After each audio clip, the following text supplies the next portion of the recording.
right, everybody. Welcome to Psycho's Platters, always powered by coffee each and every time. I've had some people ask me, Psycho, how could you drink coffee any time of the day? Well, you see, once it hits after 6 p.m. my time, I flip it to decaf with just a smidgen of calf in it. Now, I realize, of course, that NFL football games are being played right now, but you know what? Um, it didn't matter what time today because, well, NFL started around 11, I think, this morning. And you know what? No offense. If anybody can tell me in the comments, did the Bears win today? Is I didn't have a chance to look. So I barely know that yesterday my like it's my damn team, University of Arkansas Razorbacks, we won again. So that makes us 2-0 at this point. That'd be kind of funny to see the Razorbacks go for an undefeated season. Yeah, right. We'll see. Anyways, guys, welcome whoever is here, the three people that are here watching currently. And I thank you all for being here in Psycho's Platters. Like I said, always powered by coffee each and every time. I hope everybody's kind of doing, well, relatively well. Today was the first time in, forever. Sunny and 75 today. It was a nice day. I took my kid and my grandkid. We went downtown to the park and maybe for a little over an hour, let them run loose. Unfortunately, I can't run loose too much anymore. You know what I'm saying? That's what happens when you got bad knees. But the thing is that as far as I know, I mean, I don't know. I guess, knock on wood, everybody is okay for now. Okay for now. So, what's the old adage? No news is good news, and that's usually how we can take it, right? So, for the few people in the UK that watch this show, the Queen, of course, passed away earlier a couple of days back. And King Charles III will now be your person. So we'll just leave it at that, right? So for the UK people, I hope that everything goes well over there after this transition. Right. Okay. So let's see. I've had one new sub, at least that can be shown in the system here. So I Married a Record Collector. Go check out that channel. It's actually really interesting. And you know what? Leave some encouraging words for them, please. They're kind of relatively sort of new. And if the one episode I watched, the last one that they posted, number 9, it caused me to go and comment. And I'm just going to throw this out there, considering that it is 2022. Okay. We're towards the back end of the year. We're heading into the new one in about 3 months and some change, that you'd think maybe by now that the public, that the people would be a little more civilized. Okay. Maybe I hoped for too much. What I'm getting at is that trolls are still hanging around certain channels, especially new ones where they try to pick on people. Sometimes I think the VC is like high school for adults. That's what I think sometimes. Okay. I try to stay out of any VC drama crap because I don't want it. I know this is a drama-free zone here, ladies and gentlemen. Ever since I started this channel almost 13 years ago, okay, we're getting towards 13, I have always instilled a no drama because this is about the love of music. This is the love of music, the expression of our love of music, our collecting of the music that we happen to like, no matter how obscure or common it is. And I would say all genres, of course, are represented. And that's how I like it. And that's how I like it here. And so to see that there are trolls out on these other channels trying to belittle these other channels that are upstarts, or maybe they've been around for a little while. Okay. So, if the old adage, if you don't have anything nice to say, don't say anything. This should be common sense shit. But unfortunately, it's not. Common sense is beginning to be realized as a valuable property and appears to be rare in times. Off my soapbox. So later this month, that would be funny, Dave, if there really was a town. So somehow I can imagine Gabby Hayes in an old Western, somebody asking him, they're riding up.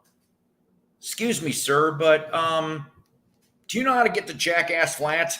And then Gabby with that prospector look and go, well, see there, mister, you got to go down through Overton, got to cut around, got to go to the fork in the road, pick up the fork, go make a right. You got to go past that double oak tree. There's two of them. It almost looks like a W. Anywho, you got to go there, go down the valley, up the valley, watch out for the green giant. And then when you get past him and his sprout, you're at Jackass Flats. Tell Mr. Carson I'm looking for him. Jacksonville. Yeah, I'm half kidding. I knew you were in Florida. I just forgot it was Jacksonville, home of the Jacksonville Jaguars. Actually, Jacksonville would be a very cool town to live in, considering the music heritage of Jacksonville, Florida. Mr. Petty, Leonard Skinnard, Blackfoot, Molly Hatchet, all kinds of goodies. Anywho, so I don't know. I'm going off and I'm making a short show tonight, I think. I'm not going to lie to you guys, okay? I've been depressed lately. I've been depressed and cranky, and I really don't understand why. I'm a little ashamed of myself, I guess. I don't even know why I get like this now. I sometimes can be an asshole. Okay, a lot of times I can be an asshole, but I don't mean to half the time.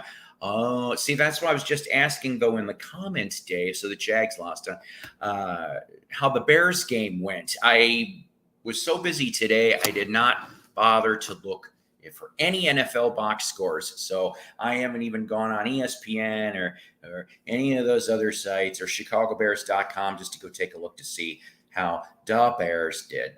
Okay, so, but I don't know.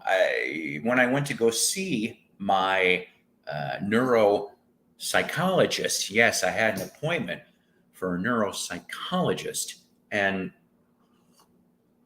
only then did I find out that my doctor mentioned that part of the reason why I was getting sent to this gentleman was because of my mood swings, my absolute mood swings. I'm like, I don't know what he's talking about. Or maybe I do. No, see what I did there? Oh boy. Yeah, I know.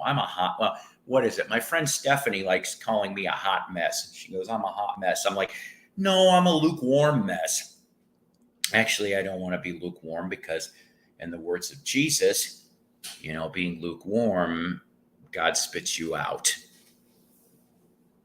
So in other words, don't be wishy-washy. So my birthday is 16 days from now, on the 27th, ladies and gentlemen. Another trip around the sun. I'm going to be double nickel. I'm going to be 55. And I'm just like, I'm not feeling it. What I mean by that is I'm like, I'm dreading another.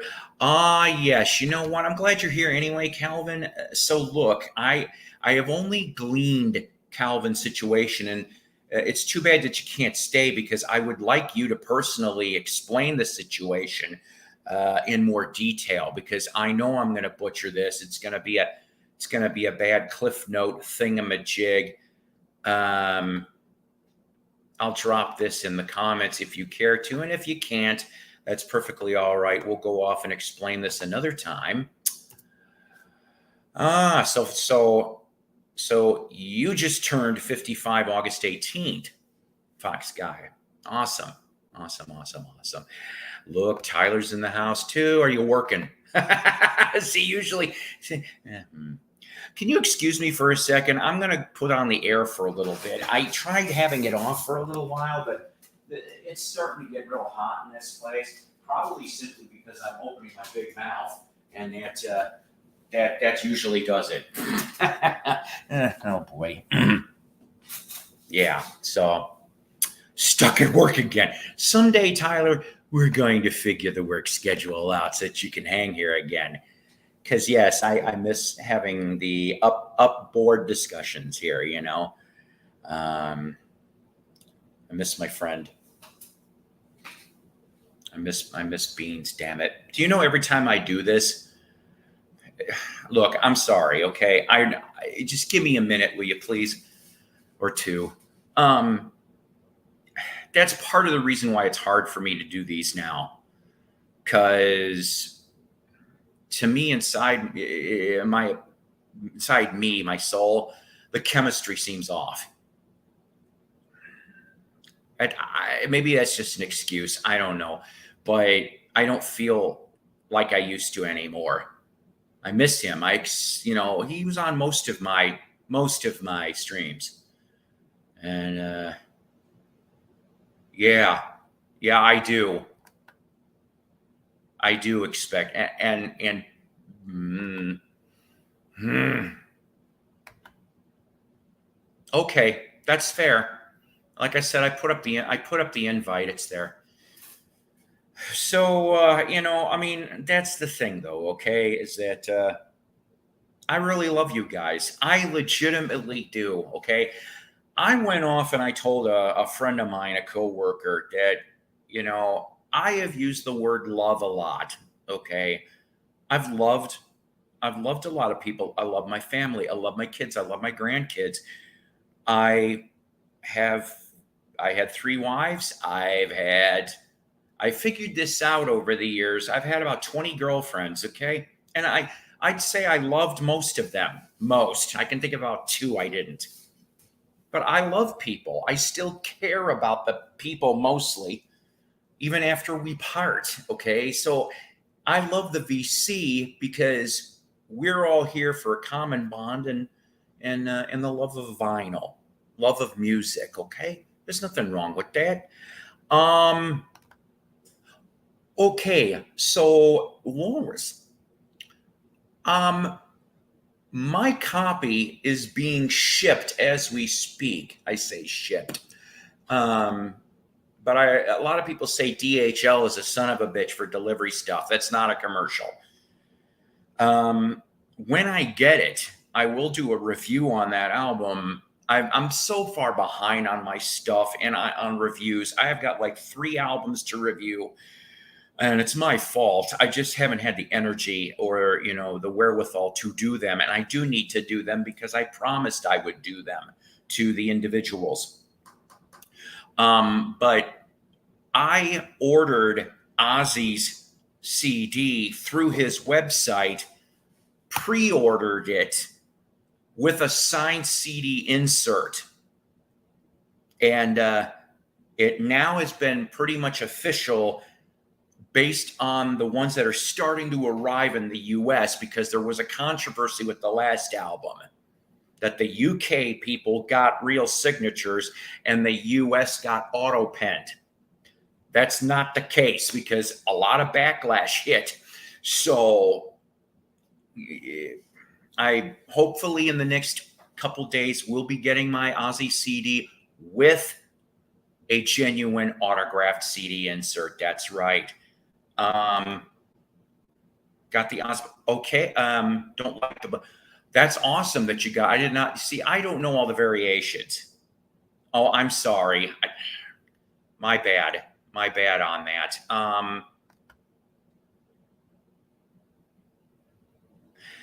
See, that's the thing. My Walmart around here, Walrus. My Walmart does not like the music is okay. So 4-foot sections at Walmart. Okay, so half of the 4-foot section is vinyl, their vinyl, all the variations of whatever the hell. The CD rack is about maybe a total of 8 feet of space. And there's barely new stuff anymore. Okay. Barely any new stuff.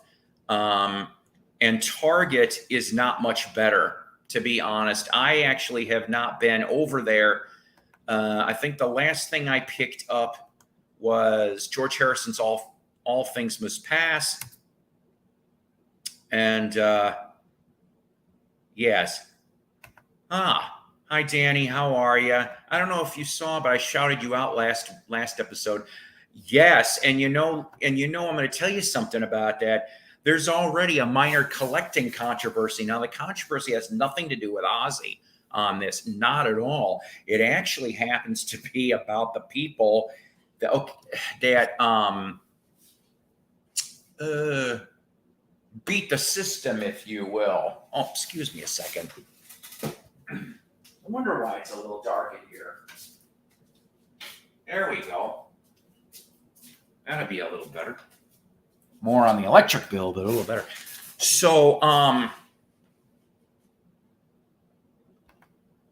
oh yeah, I always mention my new subscribers at the next available episode. That's all. I just do shout outs. So the thing is that there was these people, and some of them I'm told were even, okay, how do I explain this? Damn it. Okay.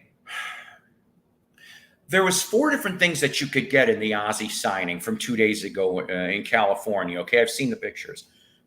The CD, the vinyl, there was some type of box set and something else. The prices ranged from $13 to $50, okay? And you did not get charged extra for Ozzy's autograph. There was a lot of vinyl, and I don't know how these people got a lot of multiples, okay? I just don't know how. But they did. And so remember, I just told you that CD is $13. I think the vinyl was like, we're going to say 25 to 30 for the sake of the story. Okay. And then, and that box set thingy was $50. So a lot of these autograph, because I'm in a bunch of autograph groups, especially musically inclined autograph groups, are charging anywhere from $350 to $450 for those Ozzy signatures. And I'm going, what a crock of shit. Okay. It's one thing. Oh no, Tom Bosley from Happy Days, huh? Okay. You know what? I'm going to give you the Tom Bosley impression. It's not very much. Hang on. Hello, Marion. That's it. Okay, so now back to this. So these autographed chow hounds, okay? Oh my God, there's 6 colors, and for Black Records, oh boy. See, okay, this is the bullshit willy-nilly. Is it necessary? Is it necessary to have six of them, different kind? Whatever. So the thing is, so you're paying for each one, okay? So let's say it was $30 for the vinyl, okay? So these people are forking up a $30. Now notice what I said. So you're talking 30. Gets it signed, and they were full signatures, by the way. I've seen pictures. And he was there for 5 hours. 5 hours. That's crazy, but nice. And then they flipped him for the $350 to $450. Oh, Slipmat and Comic, that's right. The Spawn dude, he did the comic, right? McFarlane. Todd McFarlane, am I right on this? I'm just going off the top of my head. So I think that's bullshit, personally. That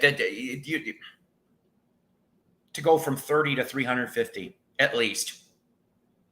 Now, I mean, fine. Obviously you're not able to get there. Some people were being nice and taking consignments, actually, and the consignments I saw were around 100. 100 was more reasonable. Yeah, $100 for an Ozzy autograph. But, like I said, I jumped on Ozzy's website literally the second that I heard that they were going to be doing pre-signed vinyl, pre-signed CD insert. So, barring anything stupid, I'll have an Ozzy autograph coming in a few days. So I know, I'm sorry. I went off topic here, I guess. He's leaving, I guess, to go back to the UK. He is. And I heard that BBC is already going, hey, guess what? We're going to do a season of the Osbournes. Seriously, that there's a news item there. So he's going back there. You know, I think maybe now that he's, going back to the UK to live there, could we get that last Sabbath album? This time with Bill Ward, or at least an EP? Is there a way we could get an EP? Yeah. Oh, 900. Yeah, I knew it was going to get ridiculous, Left Break. I knew it. No, it's going to be bullshit. The only way that stuff can be stopped is if people don't buy it. I'm going to show you a sign thing in a minute, but I'll give you a good explanation. But I wanted to show you back to what I was saying, and I'm sorry, it's the ADD, ADHD in me as to why I cannot seem to be focused and stay on track. The teachers always used to tell me this in grade school. So my mom, my wonderful mother, okay, she still lives in Northern Illinois. Yeah, that's right. So she sent me something from Barnes & Noble, and it said, it was kind of cute. Happy 55th birthday, Paul. Love, Mom. So what did Mom send me? My mom is awesome at gifts. She really, really is. She says, I'll give you a hint. It has to do with your birth year. So I got this book, which is a very cool looking book. I have only opened it up and looked through a few pages, from Harvey Kubernick. I hope I'm pronouncing that right, or Kubernick. 1967, my birth year, a complete rock music history of the summer of love. Yes, here's the front, here's the back. A lot of nice pictures, at least. Let me see if I can pull one up here for you. Okay, well, all right, February 67, Herman's Hermit. Are they taking a picture of Mrs. Brown's lovely daughter? Who knows? Maybe they're taking pictures of silhouettes on the shade. How about this cool April 29, 1967 at the Hollywood Bowl? The Association Live. Yeah, I love the Association. I really have gotten a lot more appreciation for them. Okay, how about this last one for you? 1965. 65? Yeah. In New York, Brian Jones and Andy Warhol.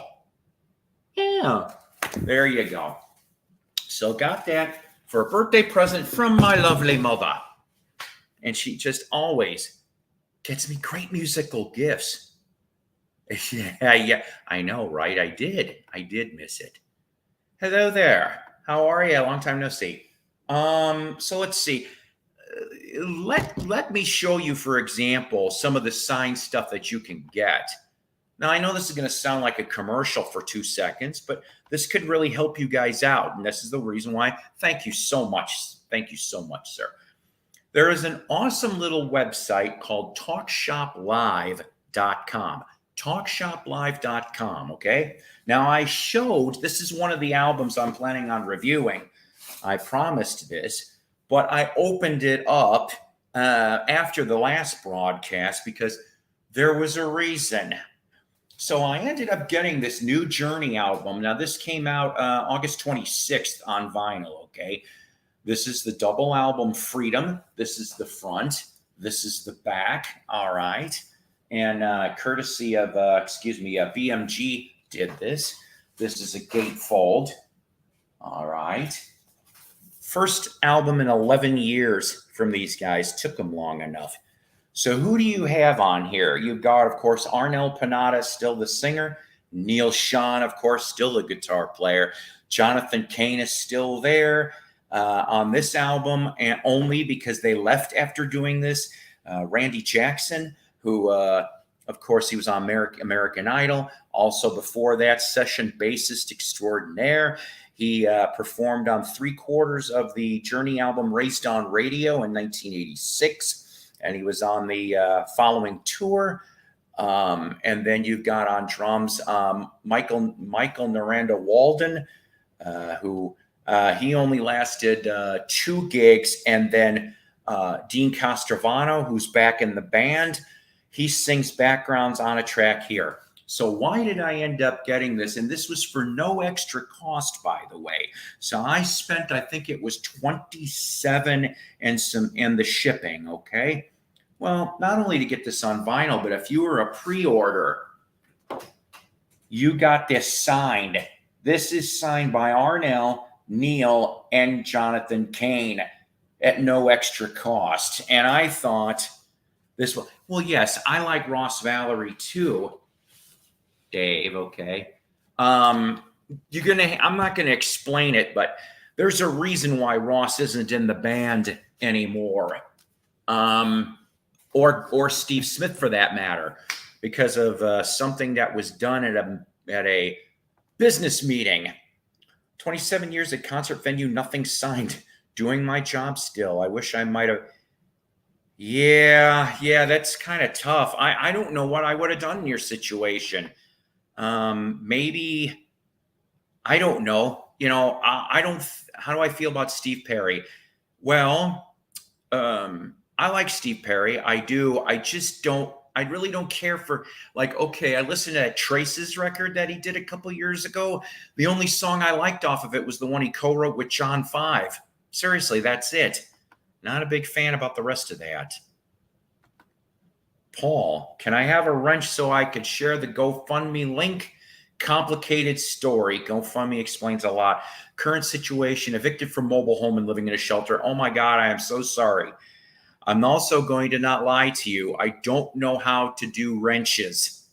Nobody here has got a wrench.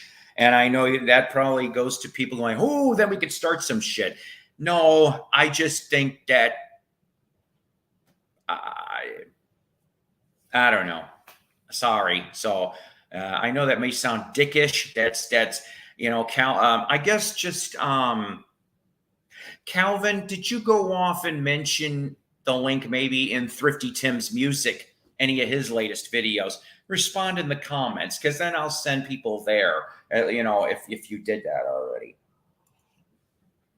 That's God, that's just awful, Calvin. Trying to put the volume in storage. Yes. Oh, geez. Oh, so the Talk Shop Live thing. I'm sorry. So I decided. I mean, I had to try to be. Yeah, I try to be frugal with my money, but when it comes to my birthday, I'll go off and splurge a little. Okay. So Talk Shop Live's got 2 new albums, which I'll end up reviewing these 2 when I get them.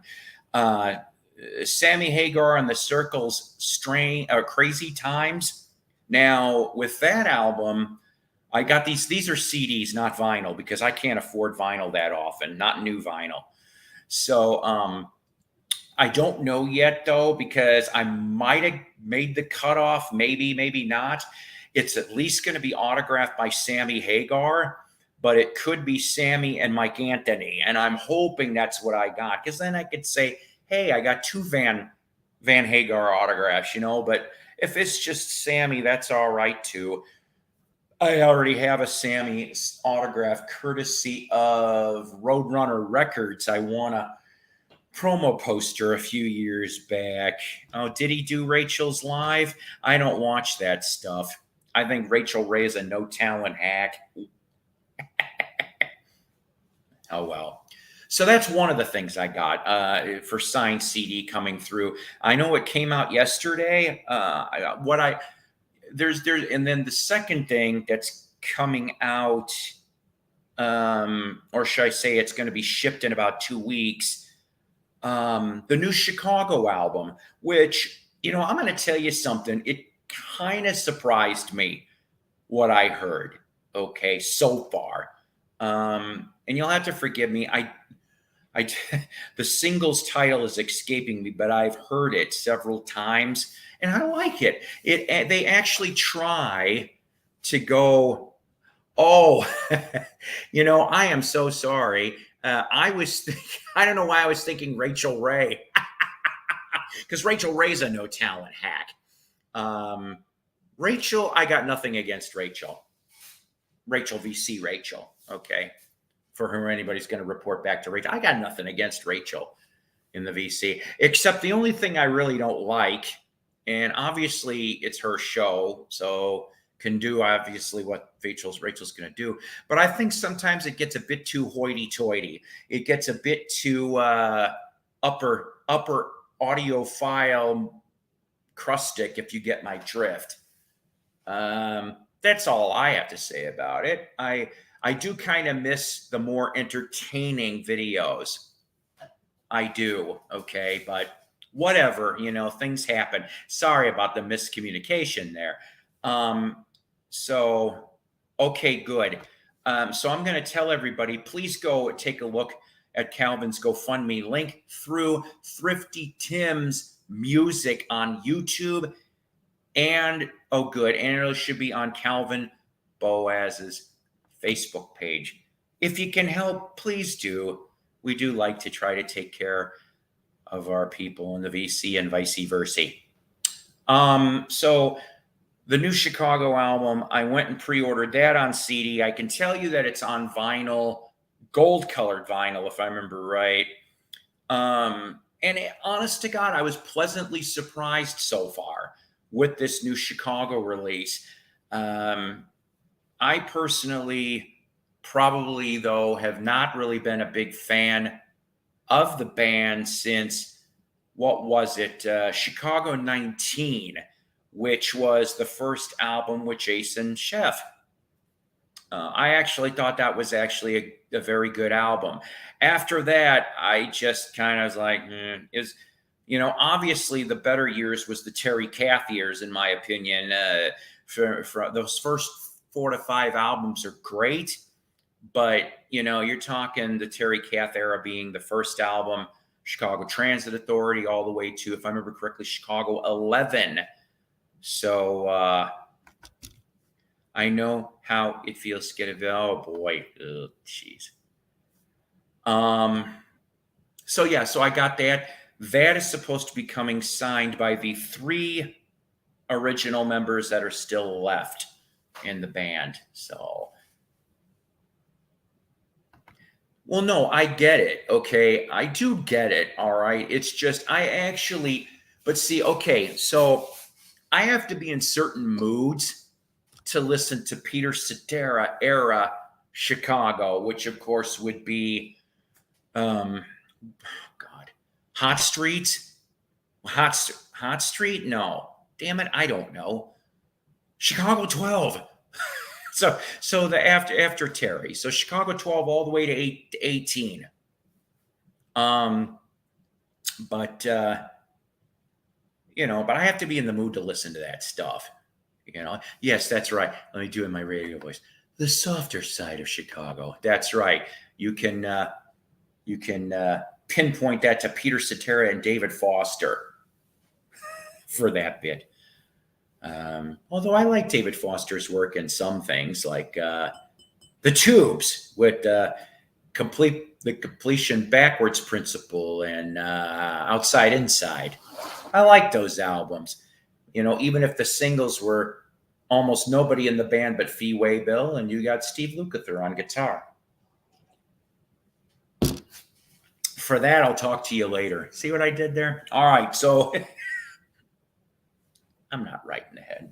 I'm not wrong either. So Talk Shop Live, there's a lot more other signed stuff. Like I said, so here's my only complaint about Talk Shop Live. The shipping. And the shipping, I wish you could, I wish you could consolidate your order together to save a little on shipping costs. I say the same thing about deepdiscount.com. I wish there was a way to consolidate shipping, even if you had to wait a few weeks for the other item to finally drop in the schedule. You know, I'm a I'm an impatient, patient person. Does that make sense? I'm impatient because I want the damn object now, but I'm patient to save some money. Hey, in today's age, a couple bucks is a couple bucks. Okay. That's the difference. That could be the difference of a gallon of gas or some food. All right. So I do have some vinyl finds to show. I do. Not much, not like last time. I had that find last week. Doug Fields' Vinyl Grotto radio show. He got to see some of that. And then I'll show you, I got a little bit today, not too much. So I went off and I sold a bunch of albums that I didn't want.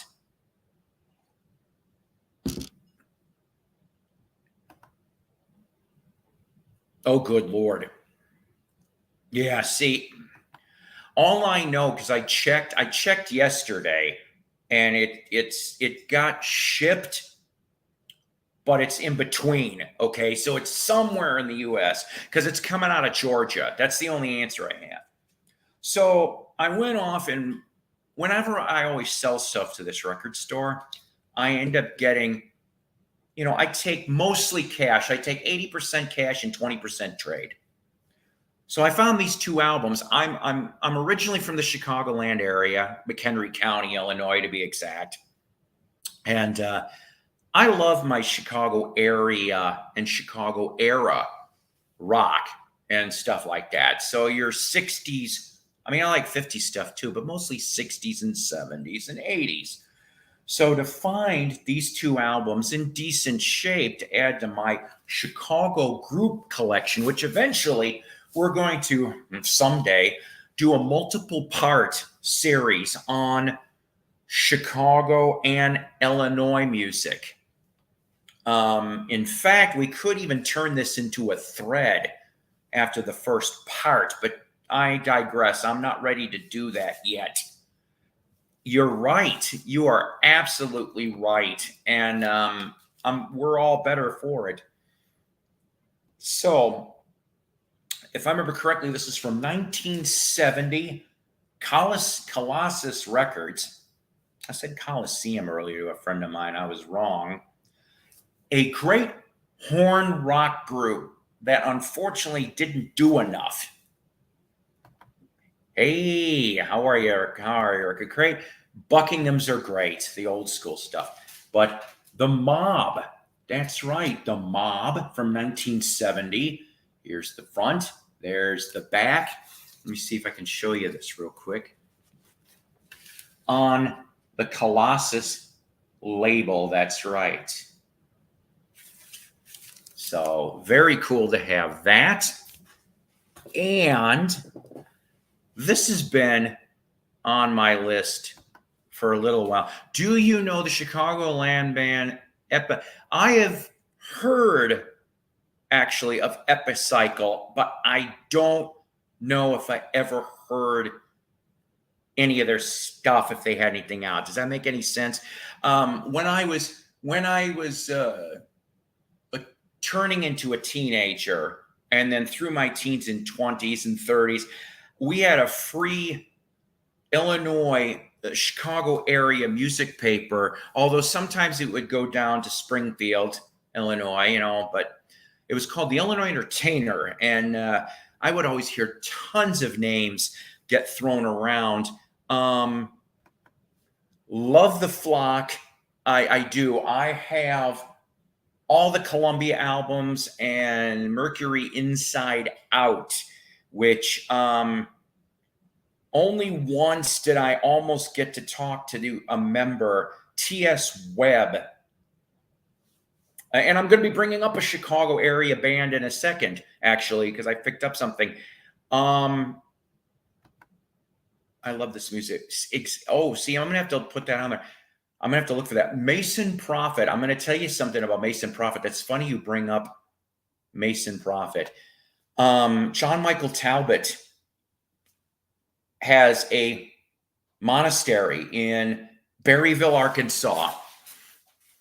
And I'm hoping to get in touch with him in the next few weeks. I'm hoping to get to see this man. I'm not promising nothing. There's him and one other musician, which we're going to get to in a second, as to who I want to see in nearby Eureka Springs also. How that's funny. That's good. Yeah. You know what? I'll tell you something. I have not heard every album, but I still love Two Hangmen. Two Hangmen is probably my favorite track. So who am I going to go try to go torture at Eureka Springs? Now, I showed last week, or excuse me, my last episode, the H.P. Lovecraft second album, okay? The drummer from H.P. Lovecraft on those two records ended up in this band in 1969. I've been looking for this album for quite a while. It's a trio, ladies and gentlemen, on ABC Dunhill Records from 1969. Banger Flying Circus. That's right. Banger Flying Circus with Al DiCarlo, genius at guitar. Michael Zega, I hope I'm pronouncing that right, on drums. So he went from H.P. Lovecraft to this. He's a minister at a church in that town. I need to find out where. All right. So I was at an antique mall. Oh, help me out. What? Oh, Providence. Oh, Providence, Rhode Island. Did not know that. Did not know that. Anytime I think of H.P. Lovecraft, I think, of course, of the albums and that Supernatural episode. Shannon turned me on to Supernatural. Me and her are not together anymore, but it is nothing bad. It was amicable. I'm not going to explain why. This happened, what, 2.5 weeks ago. Okay. But hopefully she will do fine, and hopefully I'll see her again soon anyway, just the same. I just saw an Ozzy story. Might be a soul record coming. Huh. Yep. So I found this for $5. $5.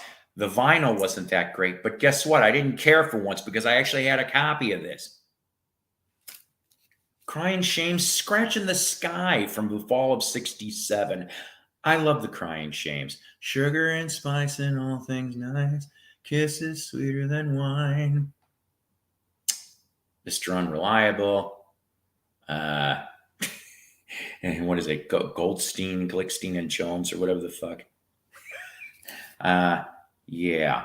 So, yeah, Mr. Unreliable. That's right. It could be We're in Love. That's the one I'm thinking of. Sorry. I'm tired. So why did I get this for $5 if I already had it already? I didn't have a signed version. Yes. This thing is autographed. It's autographed by all of them. Somebody after the fall in '67. So, I mean, we got J.C. Hook, the dude with the hook for a hand. We got Toad. We've got Lenny, the bass player, and then these other two I cannot exactly figure out. But this. I mean, it's beautiful, beautiful, and I just love being able to find awesome stuff like that. If anybody has a spare Jimmy Soanes autograph from the Shadows of Night, reasonably priced, let me know, because I would love to. I'd love to have a Jimmy Soanes autograph. I've got a Jerry McGeorge, H.P. Lovecraft, who's the first album where all members were. Yeah, I think that's the truth too. I really do, because definitely different on between those records. But I'm telling you, I love all that stuff. There's certain things on my Chicago band area want lists. I think the number one album that I am looking for, seriously, on Centaur Records, the New Colony Six's breakthrough album. They only made 500 to 1,000 of them. That's it. And we're talking about Centaur with a C because they had to change it to Centaur with an S so they wouldn't get sued. And I that is one of my top 10 vinyl wants, along with a Beatles Butcher cover. I don't care what state, and the Monkeys, Birds, the Bees, and the Monkeys in mono. Also with the Beatles, I would love to get a UK White Album in mono, and also the UK Let It Be box set that came out back then. All right. So I have the two things that I bought today. Let me go get some more coffee. I wish I had something. I must have timed this wrong again. I mean, I appreciate having you guys here, but I just nobody coming on board today. Mason must be bored. Dolan must be bored too. Actually, if the Steelers are playing, I could see why Richard Dolan would not have come on here anyway. But that's okay. That is all good. Butchers are in Japan a lot. But are they turning Japanese? Are they turning Japanese? I really think so. Oh, boy. Sorry, I got a case of the vapors. I was working for the weekend.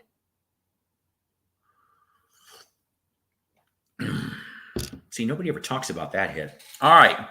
So let's see here. So I ended up finding two cool objects, actually, and I only spent, with tax, $20 total, okay? This was the cheap part. So for 99 cents, I love finding cheap shit. I do. Especially stuff I've never heard before. From 1976 on Rolling Stone Records. Bill Wyman's Stone Alone. That's right. For 99 cents. Now, this surprised me that this was priced at 99 cents. This is in minty condition. Nobody has played this. But I wanted to tell you some things about this. Here's the inner sleeve, which I kind of like, but it's a little mysterious as well. So who is on this album? Who is on Bill Wyman's Stone Alone? You guys are going to be surprised.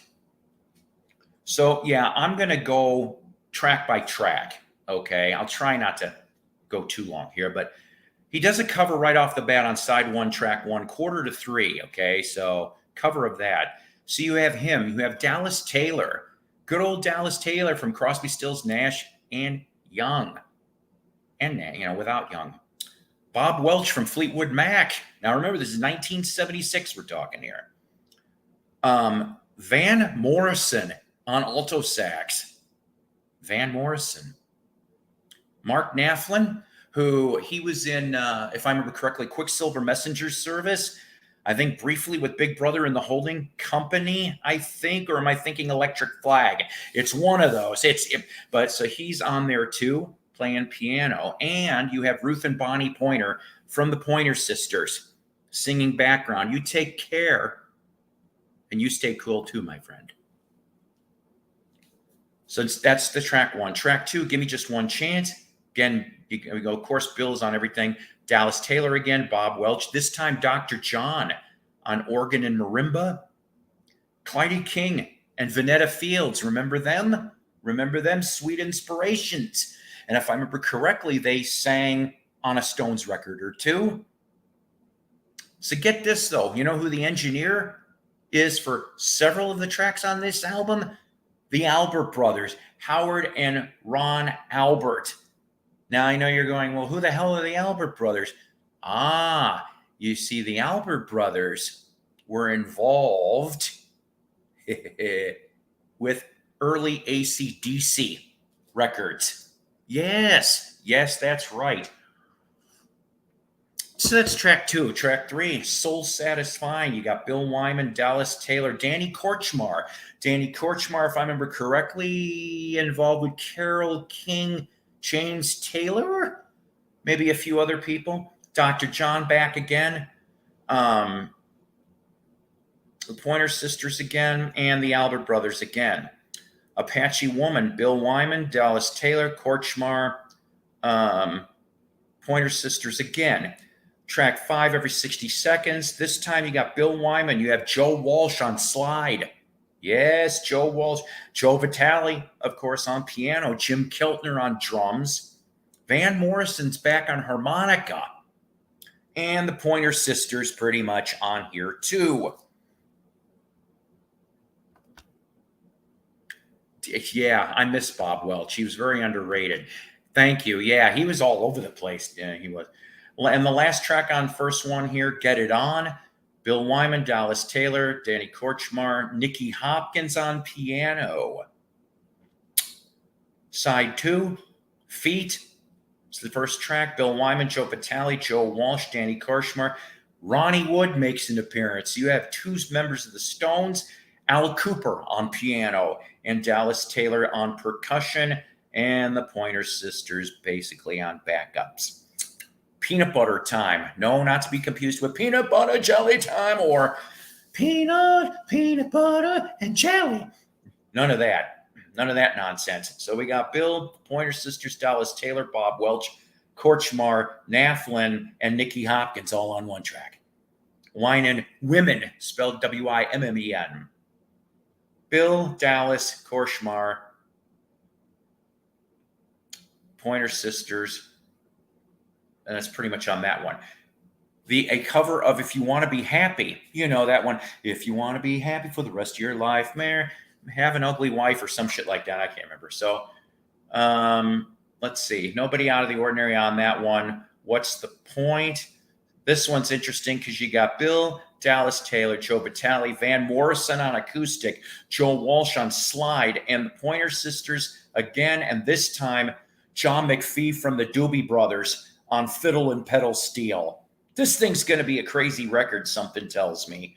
And then the last track, No More Foolin', it's Bill, Gregorico. Now, Gregorico sounds familiar to me, but as a drummer, but for the life of me, I can't remember what band he was in.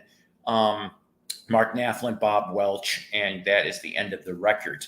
So, Face Cards Japan got stuff and passed from them, and good post cost.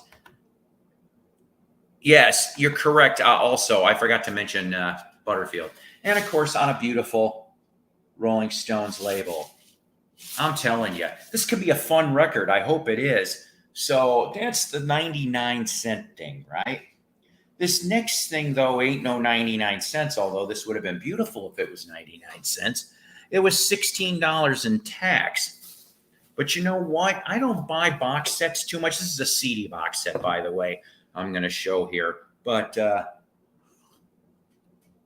I remember seeing this brand new back in the day, and it was always seemed to be so expensive. I've come across it several times at record stores or antique malls, and it always seemed to be expensive. Let's put it this way. For $16 for these 3 CDs, the book and everything, there's only one corner tear on this box. Aerosmith's Pandora's Box. Yeah, you know, and this is basically Columbia, all the 70s stuff here, okay? There's a dabbling of 80s on disc 3. You're talking about Whitford St. Holmes, the Joe Perry Project, and other stuff. But everything is in here. Like I said, I'm not going to show you everything, but 3 CDs, and the fronts and the backs pretty much look like this, along with the song titles. You've got an interesting looking book. Here's a slight funhouse photo of the band. Let's see. Can I show you an interesting picture? Well, okay, here's, I don't know what year, but there they are, back in their glory days. You know, Aerosmith, their 70s stuff was great, okay? Nothing's going to top that. Yeah, they came back in the late 80s to early 90s, okay? But, you know, it kind of was different. It was a different kind of Aerosmith. They still had the swagger, they still had the balls, but for some reason, I mean, okay, look, I didn't buy it right away. In fact, not the box that I'm talking about. The last studio album they did in 2012. It's been 10 years. I think it was called Music from Another Dimension or something. And their single, the only single that came off of it, Unruly Child, turned out to be a Pump outtake. That's what it was. It was an outtake from Pump, which I didn't know that at the time. Well, thanks. Like, I'm a cheapo. I really, really am. One of these days, I'll have to show you the Alice Cooper box set that I picked up from Rhino many years ago. I don't even think I spent $20 for that. Yeah, oh man, I'll tell you, the one I got burned on, and thank God I didn't pay full price, just push play. Oh, geez. I think I paid Best Buy price, which was several dollars under everyone else. I still feel like I got cheated. But I mean, Jaded was okay. Pink was weird.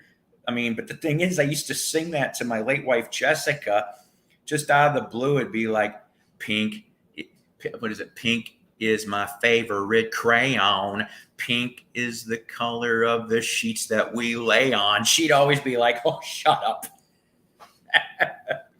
But yeah, so yeah, 90s Aerosmith. I should have stopped. The hell. So you have okay, I was so excited for Aerosmith getting back together. In 85, I bought Done with Mirrors, which, I've played that record only a couple times. And of course, yeah, I did like Let the Music Do the Talking, which was a Joe Perry project track. I like it because it was Aerosmith, but I'm also going to tell you that the Joe Perry project version of it, I think, rocked a little more, and it sounded a little ballsier. Okay, even if I didn't really care for the singer very much for Joe Perry, even though he had 3 different singers on all 3 of the Joe Perry project albums in the 80s. Go figure. What was it? Even for the last 6 months, he had Whitford back with them. See, I mean, it was like, I'm glad Aerosmith live, and I guess they're resuming their tour. Go see them because they still got it. God, they still got it. And they've been around what? Let's see, they got together in 1970. So you're talking 52 years. If they got it in them, make a great EP, guys. Yes. You know what, Danny? I've never met Alice. Okay, never met Alice. I do have Alice's autograph, though. I met. Let's see, that was 2004. I want to say 2004, when Alice was doing the Dirty Diamonds tour. That's when I went and saw. Oh, see, so okay. Was it good? Do you remember? Like I said, the 2 times I saw Aerosmith, I saw him in '88. GNR was opening for him, and that was a shit show. I mean, I'm still glad I got to see him do like 4 to 5 songs, but then Axl had to be a big baby. Thank God Steven Tyler came up to plate and said, before a riot actually happened at Poplar Creek Music Theater, he's like, we're going to come on early. We're going to come on early. And they loud. Yeah.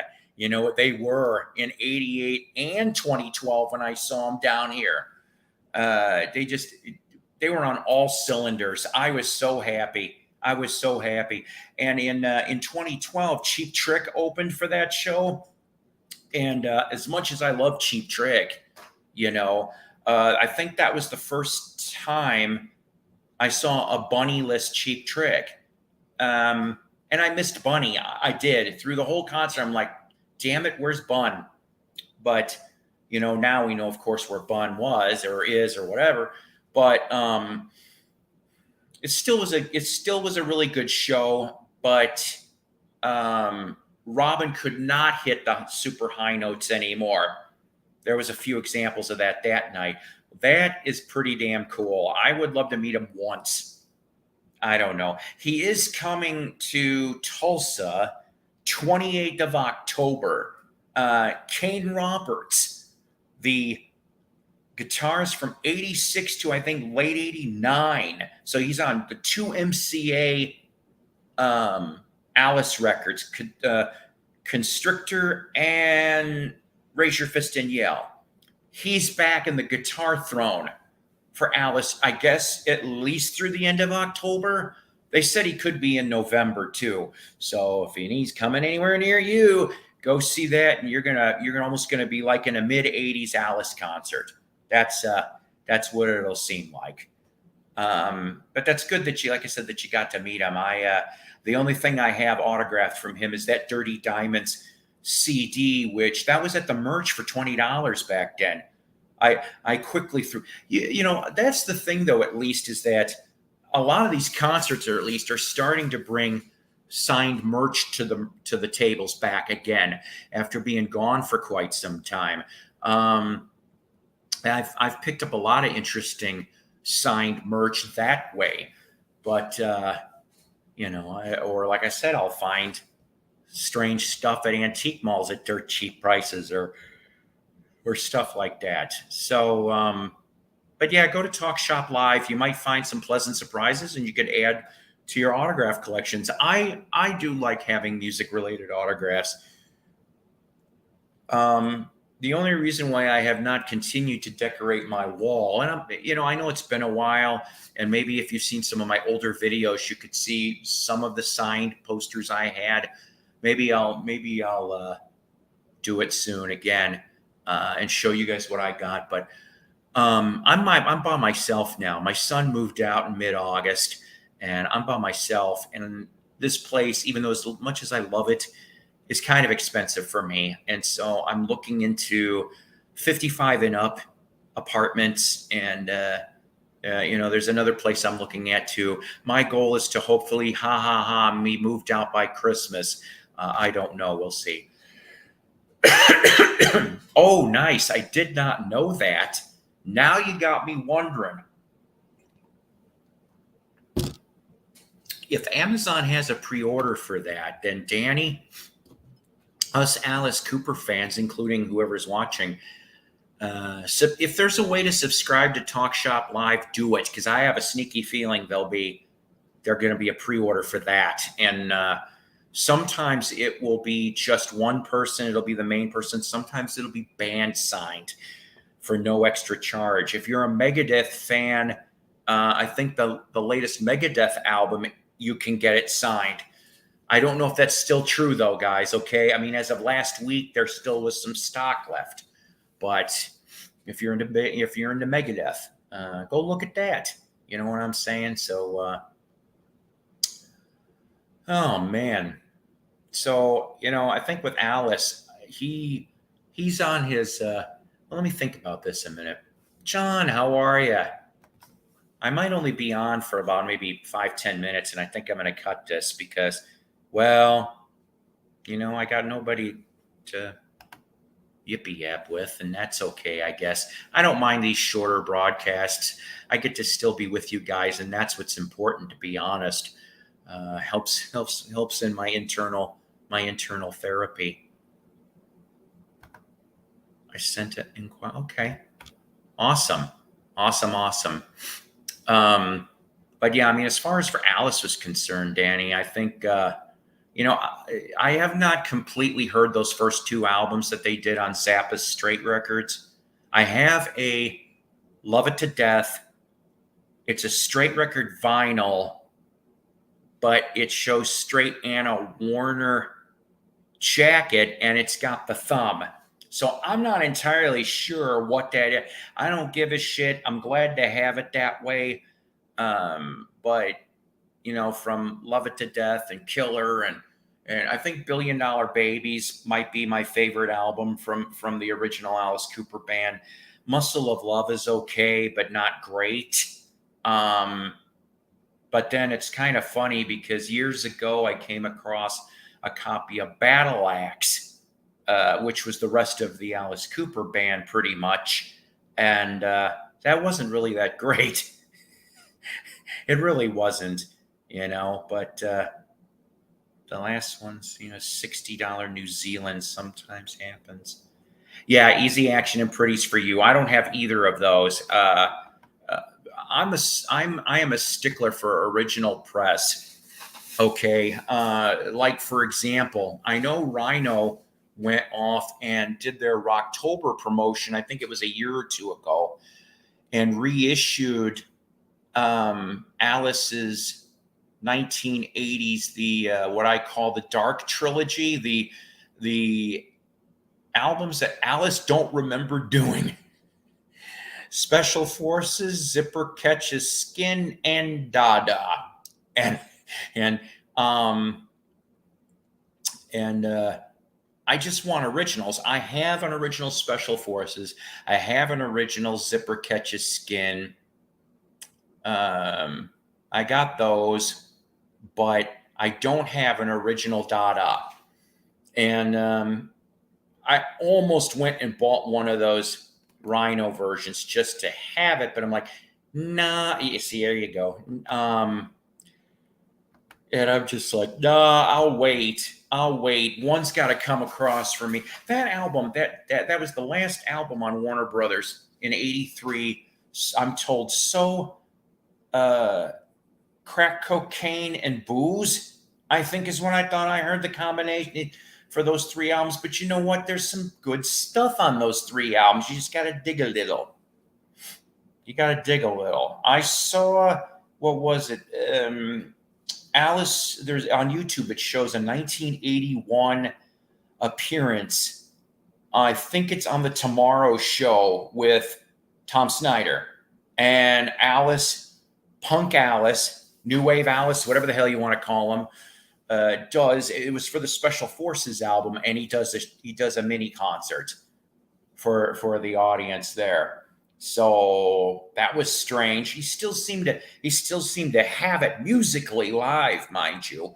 It's just, I was just like, So, but yeah, eventually I'll find an original copy of Dada that's not ridiculously priced.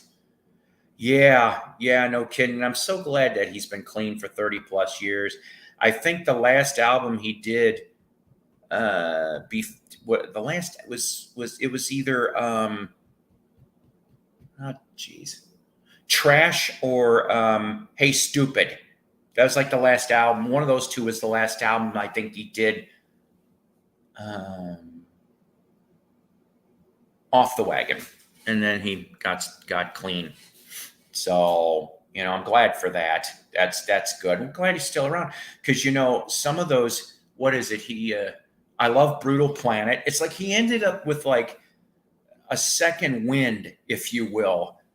But like Brutal Planet, Dragon Town, those records, I really love those records. Can't sleep, the clowns will eat me. Yes, it's always good to have a great woman by your side. What was it that John Lennon wrote? Every good man has a great woman. I think that's the lyric. So let's see. Something else. Maybe somebody in the comments can go off and tell me if this is true or not.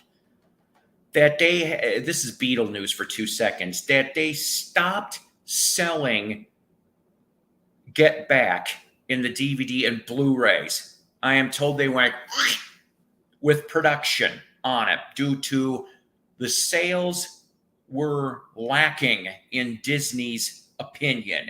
I don't like Disney anyway. Disney can go F itself, in my opinion. But because of the Get Back, I do thank Disney Plus and Peter Jackson. Okay, mostly Peter Jackson. Even Peter Jackson wanted bonus shit. He did. He was encouraging it, and it didn't come out that way. I think I'm going to guess that that's the reason why it didn't sell as much. How much harm would it have been to put one more disc of Leftovers? I would have gobbled it up. I would have loved it. I think all the Beatle fans would have loved it. What people say is Japan Press, there's two companies, one U.S. press and one English press. Plating they lumps. Oh, yeah. See, but that's what I thought I heard. And if that's true, that's going to make people try to go grab this thing. Um, I don't know. I wish they would have kind of done it the right way. Like they should have went off and had a cleaned up Let It Be, a remastered Let It Be movie as an added bonus. And I think, okay, so they could have added 2 more discs, in my opinion, to this set. Okay, so a remastered Let It Be, the way it was put out in 1970, and a bonus disc with possibly either, Peter Jackson or Paul or Ringo or Michael Lindsay Hogg commenting on the leftovers that were being shown from time to time. So a 5-disc set, it should have been at least. The Beatle fans would have paid for it. I would have bought it. I would have bought that 5-disc set. But I'm not kidding. As much as I love physical media, part of the reason why I hesitated was because there was no bonuses. Okay? We're used to that now in the DVD Blu-ray culture, is some bonuses of something, okay? And it didn't happen. Somebody dropped the ball. That's all I'm going to say about that. All right, guys, you know what? I appreciate and I love everybody that is here. We got up to about 15, 16 people. I know it's not much. It ain't no Rachel's Ghost number. My God, I was over there the other day in the pretentious hour, and they had 189 people viewing that thing. I'm like, 189? I'm trying to remember who I used to watch all the time. Well, yeah, 189, and some with maybe even more than Mayo numbers. And that even shocked the shit out of me, because Mayo can hit 100 plus. Unless you're talking about, of course, what the side stuff like Two Legs and the Beatles solo stuff. Yeah, Gary, thanks. Exactly. The stuff was already looked through. It would not have cost much more to do. That is seriously, I don't know what to say about it. It's either that or, okay, if you want to go on the cheap, shit, I don't know. All right, here's one that I didn't bite for this one. I am not getting that Revolver release. I'm not getting it. Okay, so let me tell you, the last few years I have shown all the double disc sets. Okay. Yeah. Train wrecks are popular, and I know where you're going on that, Tim. We've seen enough of them. I unfortunately have been in 1 or 2 in different channels, and it is what it is. But yeah, I guess train wrecks are popular, right? I mean, it is what it is. So the thing is, I'm not going to go for the Revolver set. Okay, I saw the proposed set lists, and I'm just like, that's how I felt about it. I didn't feel that way when I got the Sgt. Pepper one. The White Album one, I like that one. That 3-disc, especially with the Escher demos, because I never heard the Escher demos. So I was happy for that release. In fact, that might be my favorite remastered is the White Album, okay? And I got the Abbey Road, which there was a couple little differences. But, and then, of course, I got the Let It Be, the double disc for that. But, and then the other thing is, I've heard the quibbles and quabbles about the mono versus stereo for the Revolver, that why aren't they using the mono mixes? Exactly. Does it? I'll have to try to listen to it if there's a way for me to listen to it. Oh, you're telling me. I like Yellow Submarine, the song, okay? And that album, uh, if it wasn't for that, we wouldn't have Hey Bulldog. I love Hey Bulldog. Sorry. I like Hey Bulldog. That's like one of my favorite Lennon tunes, seriously.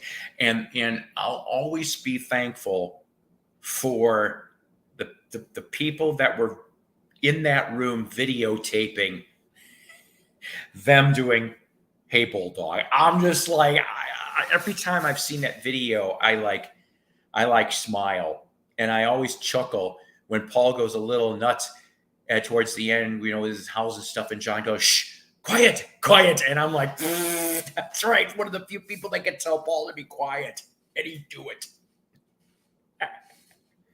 I don't know. I'm still glad we have him, but is it wrong for me to say that we're starting to hear scraping of a barrel for the Beatles stuff? At least when it comes to these my album bits. Now, I'm going to say this. I think truthfully, I've said this before for the last couple years on and off. There is enough to do an anthology volume 4. Okay. And yes, half of it would be live. Okay. I understand that. We're talking about if this is truly officiated, because at least Apple has admitted they did purchase the Memphis 1966 tape where, yes, you do get the firecracker incident. It is on the tape. And then supposedly the Hong Kong 1964 show with Jimmy Nicol on drums exists and might have been purchased by Apple Corps. I cannot accept or deny that. So they at least have 2 live concerts and then some demos. And yes, put out Carnival of Light. No matter how good, shitty, or indifferent it is, Paul, knock it off. Let it come out. We want to hear this 14-minute avant-garde whatever, because we've all been wanting to hear it.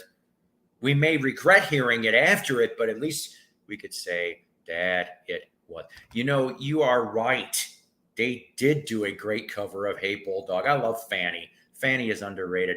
Yeah, I hear Separation done well on Taxman and Ringo's Cowbell. I do, because I'm the Do you know that Hey Bulldogs Day they went to Abbey that for Lady Madonna? Okay, I wasn't sure about that part. Thought, screw this, let's record something. So they recorded it. I love it. I love it. See, we got that. I still love Lady Madonna. Lady Madonna. So I don't know. Maybe we, other than what I said about the Anthology 4, we're scraping the barrel on the Beatles stuff, and I think it really needs to be knocked off. Except for, like I said, maybe, re-release all that anthology stuff again. I don't know why they didn't do it for 2021. Well, okay, maybe because of the stupid pandemic, but that would have been a nice thing, 25th anniversary, and then and put it out there, and in that form, and then added that 4th volume would have been really nice, clean up the odds and ends, and then crank it on Blu-ray. Okay. Blu-ray would have been fun, especially because all they showed of the Threedles performance was what? 3 minutes, I think? 3 minutes of the Threedles from that 94 session. When I heard that there was an hour and a half of them performing, it's like, come on.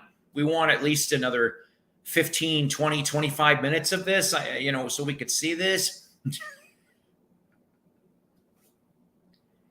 And see, that's the thing. And I'm not making fun of the Beatles.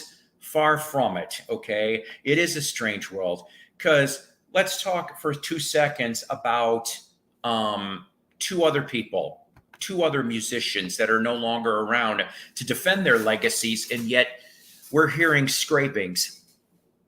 Jimi Hendrix. You know what?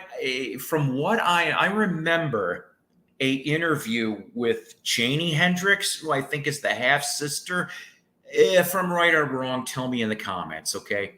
But Janie Hendrix said, even I think it was even before Live at Maui came out, that there was nothing left for studio wise, that all they had left was concerts.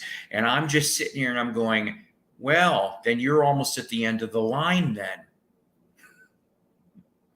So you're talking about a man who made an incredible output in 4 to 4.5 years, from 66 to 70, all that stuff. And it took from 1970 to a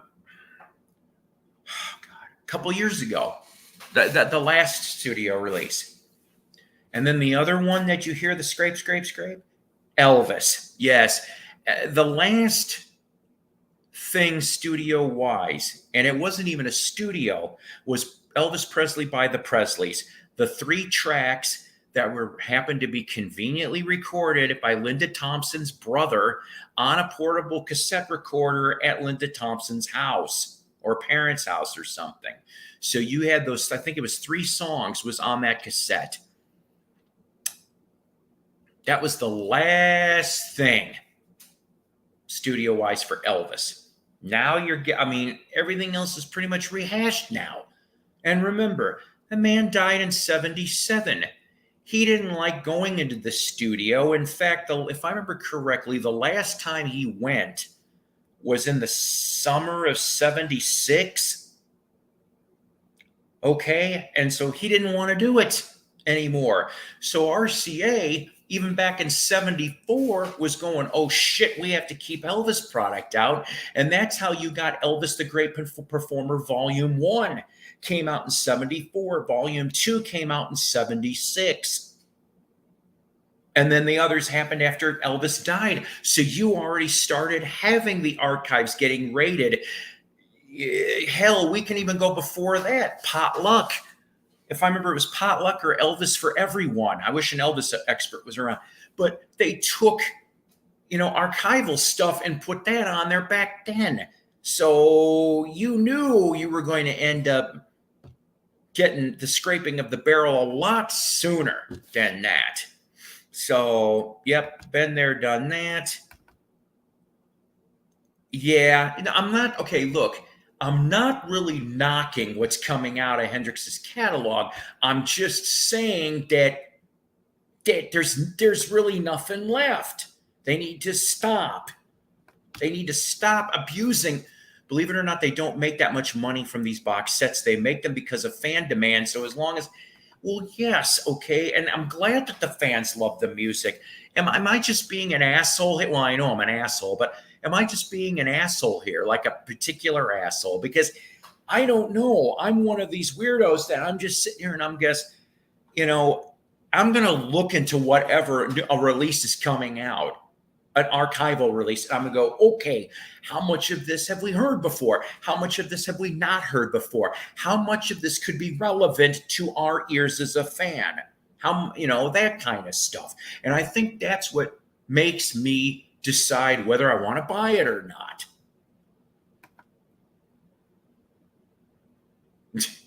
You know what? I'm going to tell you something. Speaking of Ozzy again, you know damn well that they are sitting on some live Randy Rhoads era concerts. Little videos have been leaking out on and off, just like high quality audio for Zeppelin concerts have been coming out. They've been leaking this year.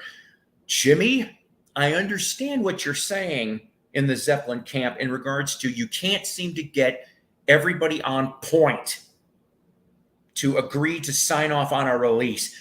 But damn it, something's got to be done in Ozzy's camp and Zeppelin's camp. I did see some promotional stuff about the forum.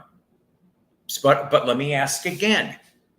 Has the LA forum stuff ever been legitimately released? I'm not talking bootleg, Okay. Has any of that been legitimately released before? I just go for the 2 CD sets of the Beatles. Yes, that's it. I have not. Exactly. I'm happy with the 2 CD sets. I really am. They clean it and it works for me. See, even Tom agrees with you. Hey, Tom, how you doing? But I mean, we none of us are rich. Well, maybe most of us here aren't rich. Okay, we think we should be thinking with our wallets. I buy a lot of used stuff. My collection is 90% used, 10% new. If I buy a new item, that's like a treat for myself, just like I did with that Chicago and that new Sammy Hagar signed albums. That's a treat for me. That'll probably be the last signed stuff, new that I'll be buying this year for the rest of this year, because I'm going to skip out on Christmas. I'm not a big Christmas fan anymore. Zeppelin controlled by the Germans. You wait for it, I'm about to do. Okay, I know I butchered the shit out of that. But see, Zeppelin and their main powers, ladies and gentlemen. July 1968 to Physical Graffiti, 1975. That was the big bulk. That was the meat and potatoes right there. Not knocking presents or In Through the Outdoor. But from Zep 1 through Physical Graffiti, in my opinion, is the best stuff. Okay? Yes, I like Presents. Yes, I like Achilles' Last Stand, Out on the Tiles, all the stuff. Yes, I like In Through the Outdoor. My favorite track probably off of there is In the Evening. Every time I hear All of My Love, I get sad knowing that it's Plant's kid. Speaking of Robert Plant, if he's touring, he could come to a local record store near you, like he's already done for 2 towns. He has. He's been visiting record stores, waiting on an early Fleetwood Mac. Yeah, no shit. Give me good old Peter Green or Bob Welch era Fleetwood Mac. That's the stuff. I've been teaching okay, my son John, who'll be 28, at the end of the year. He loves Fleetwood Mac. He does. Right. And I'm also, since you brought this up, let me explain something, Danny. So, In Through the Outdoor could have been a stronger record if they would have gone off and taken that Wearing and Tearing, Darlene, and anything would have replaced Hot Dog. Hot Dog, what the fuck? Where's my Killing Bog? Oh, that'd be fun, wouldn't it? He's been here. I'd love to meet Plant. And Jimmy Page, he scours vinyl too. Just about all the live stuff that officially comes out now has had it. Yeah, see, and I know I'm going to sound really, really weird, but I want, oh God. Well, okay. I think there should be a multiple disc 1980 Led Zeppelin live. There's a show that they did. I know it was the Europe show, okay? And I cannot remember right now. I wish I had the source for where I pulled this from. But they were talking about Zeppelin in the 80s, they said, and about that tour. And there's this one show that was like really, really strong. And I want to listen to it. But I also want that last concert, July 7th, 1980. They need to put those two together and stick it on a beautiful set that Jimmy could clean up. And I want that, damn it. I do. I want that set. Yes, I'm whining. For lunch, I ordered the po' boy, and they sent me the dishwasher. Hey, I'll tell you, no respect at all. I miss Rodney. Hi, Mike. I'm still on here. I thought I was going to leave 15 minutes ago, but you know what? I just rattle on and on and on like a bad muffler. Oh God, guys. So you know what? Tell me something that you bought recently. Could be new or used. Tell me something that. Tell me something good. Tell me, tell me, tell me. Tell me that you like it. Yeah. You know, that would be great. I have that around here somewhere, that Led Zeppelin DVD set. And I was so glad that they put that out when they did. Oh, nice. Thank you. Yes, yes, yes. Um, oh, oh, there you go. There you go. And you know what, guys? How about prayers to Phil?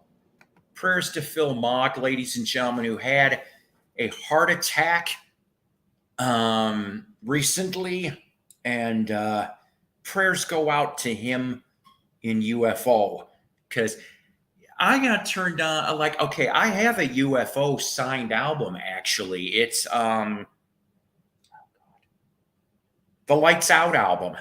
I've got the Lights Out album signed, and I picked it up secondhand, of course, but I know who got it signed. They were at the Chicago concert, and I have Phil's autograph on it. I have Andy Parker's autograph on it, and somebody else's that I cannot figure out.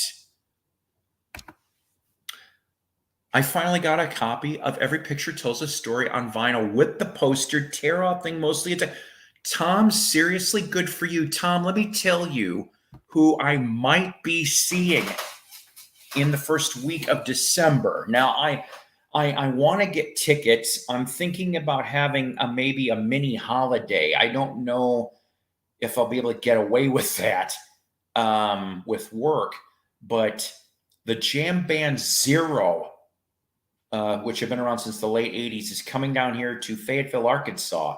Pete Sears is in that band, original member of Jefferson Starship, but he also wrote and performed on 3 of Rod's solo albums, including that album you just spoke of. And I want to see if I can get Pete to autograph. I recently picked up the first Pink Floyd LP reissue mono mix and the She and Him Brian Wilson tribute LP. I just started listening to She and Him. I likey. Nice price. Hendrix Songs for Groovy Children. Fillmore East Show's 5 CD box set. That is the most recent box set, CD wise. Cher Gold 2 CD. Isn't that interesting comp for Cher? That whole Gold series for anybody is pretty good, any of the artists. Tim Allen, I got the Record Store Day reissue a few years ago. Hee. Aw. Oh, there you go. You know, oh, hey, would you guys like to see a Bowie related item? You 19 people up here, I want to show you something. There's a story to this, so hang on a minute. Talks amongst yourselves. Give me 2 seconds because I know where it's at.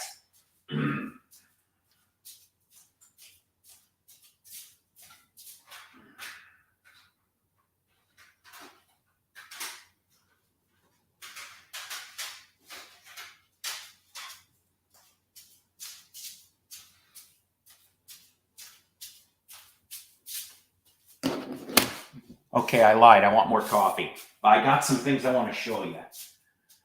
And there's a story behind this. There's always a story. Well, mostly a story.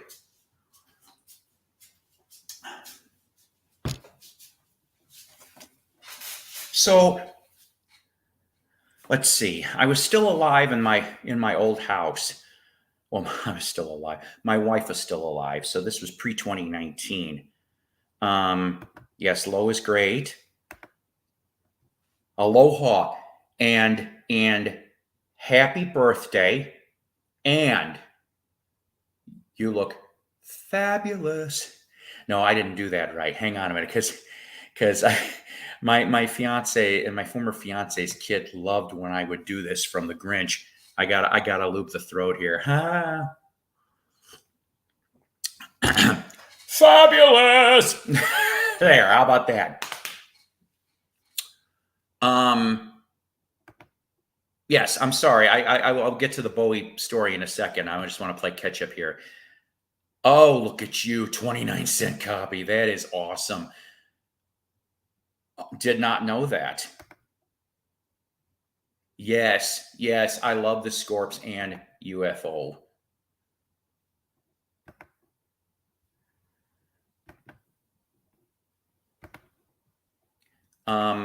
Hey, when you ordered the Blondie box set, when you were ordering it, did you end up hanging on the telephone?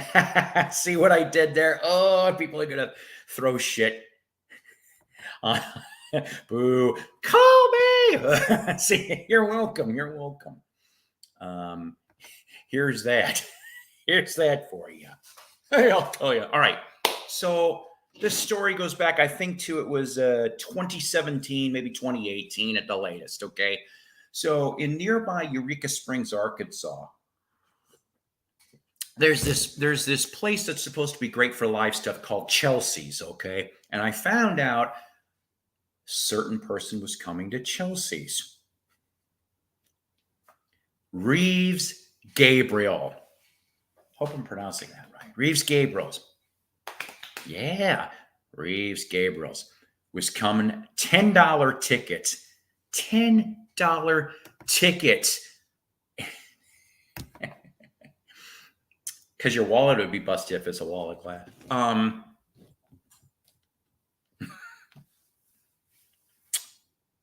Unless you got taken up by the rapture, then you didn't get to listen to any of it.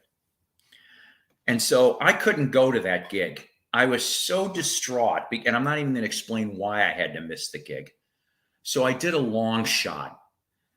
I grabbed some CD covers and I wrote him a letter. I wrote him a one-page, two-sided letter. Okay. Self-addressed stamped, sent it to Chelsea, said, care of. I rarely ever do this, but when I do, it seems to pay off.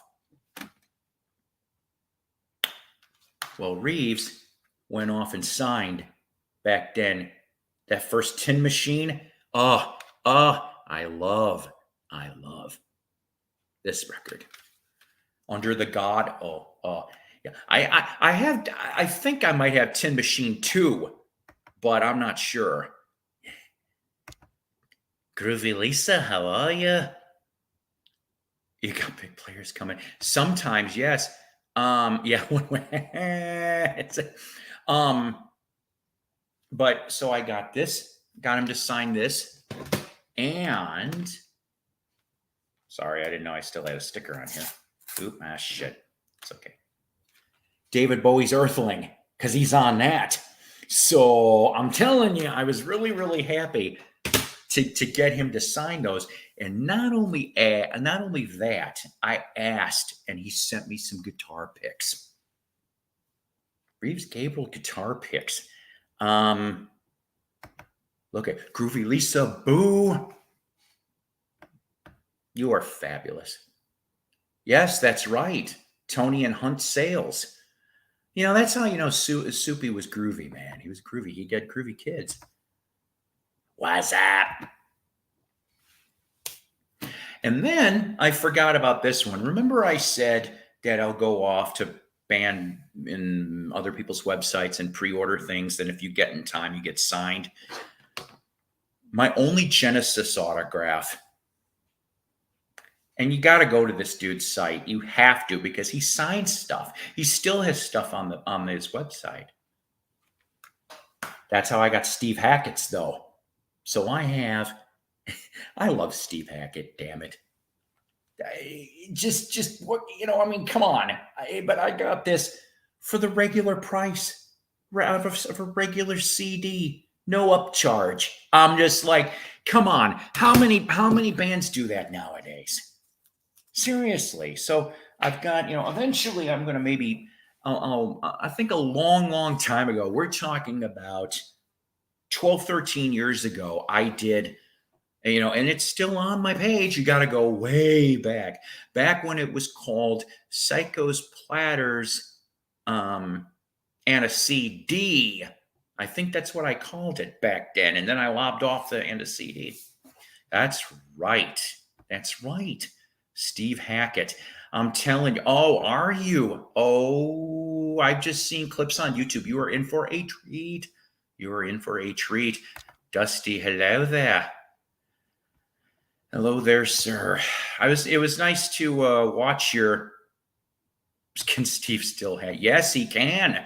Yes, he can actually, and we're glad for that, because any time that we can do that is excellent. But yeah, so go check your people. We have concert stuff coming up. How do you do it? No, I'm not going to sing that. That'd be butchering the band. How do you do it? Well, of course, it costs money for most. You just got to figure out, okay, so like I'm on Facebook, Twitter, I'm on Instagram, but I don't do stuff anymore. I keep my nose to the grindstone on that. And like I said, talkshoplive.com is one.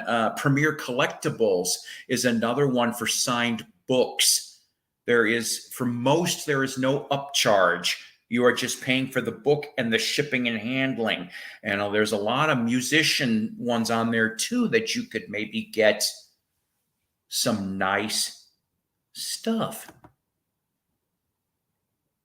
See, everybody's talking.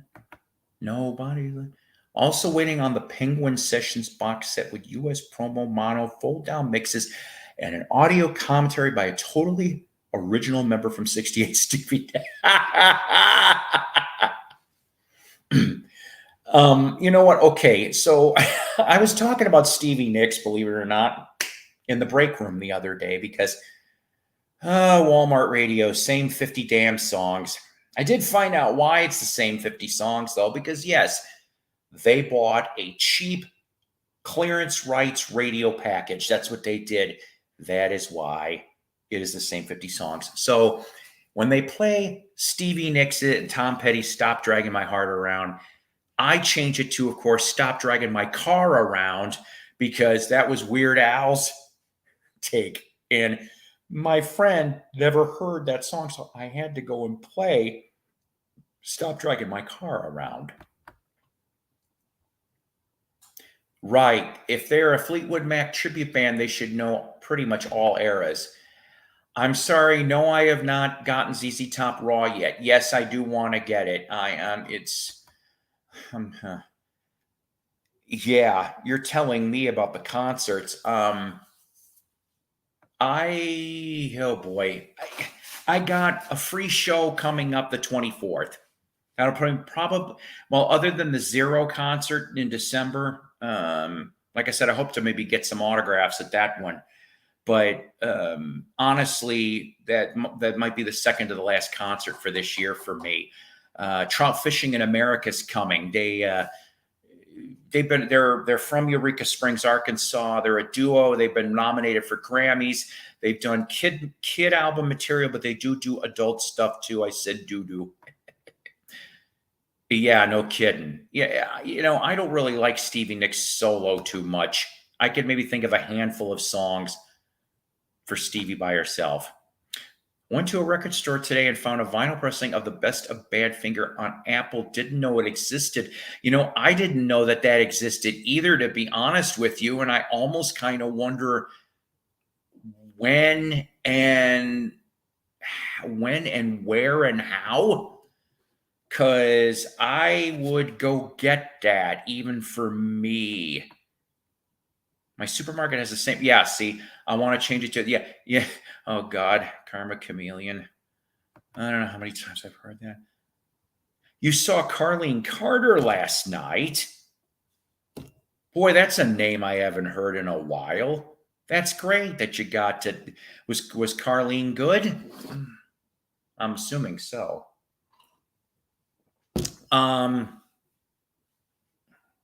I'm trying to think here. So, uh, um, we've got Bush and Alice in Chains and Breaking Benjamin are coming in 9 days. 9 days. I did go off though and enter a contest on my birthday, September 27th. Robert Cray Band is coming to the Walton Arts Center and they're giving away a pair of tickets. And I'm like, you know what? That would be a nice birthday present because I probably would take my friend Doug Fields. That's right, from the Vinyl Grotto. And I have to quickly grab some Robert Cray material because you guys know how I am. I always try to get autographs if I can. That would be nice. So, and then what was in December? Anybody in the comments, let me know. Little Feat is doing a show in Fort Smith. So that's a little bit of a drive. That's probably 90 minutes, maybe slightly less.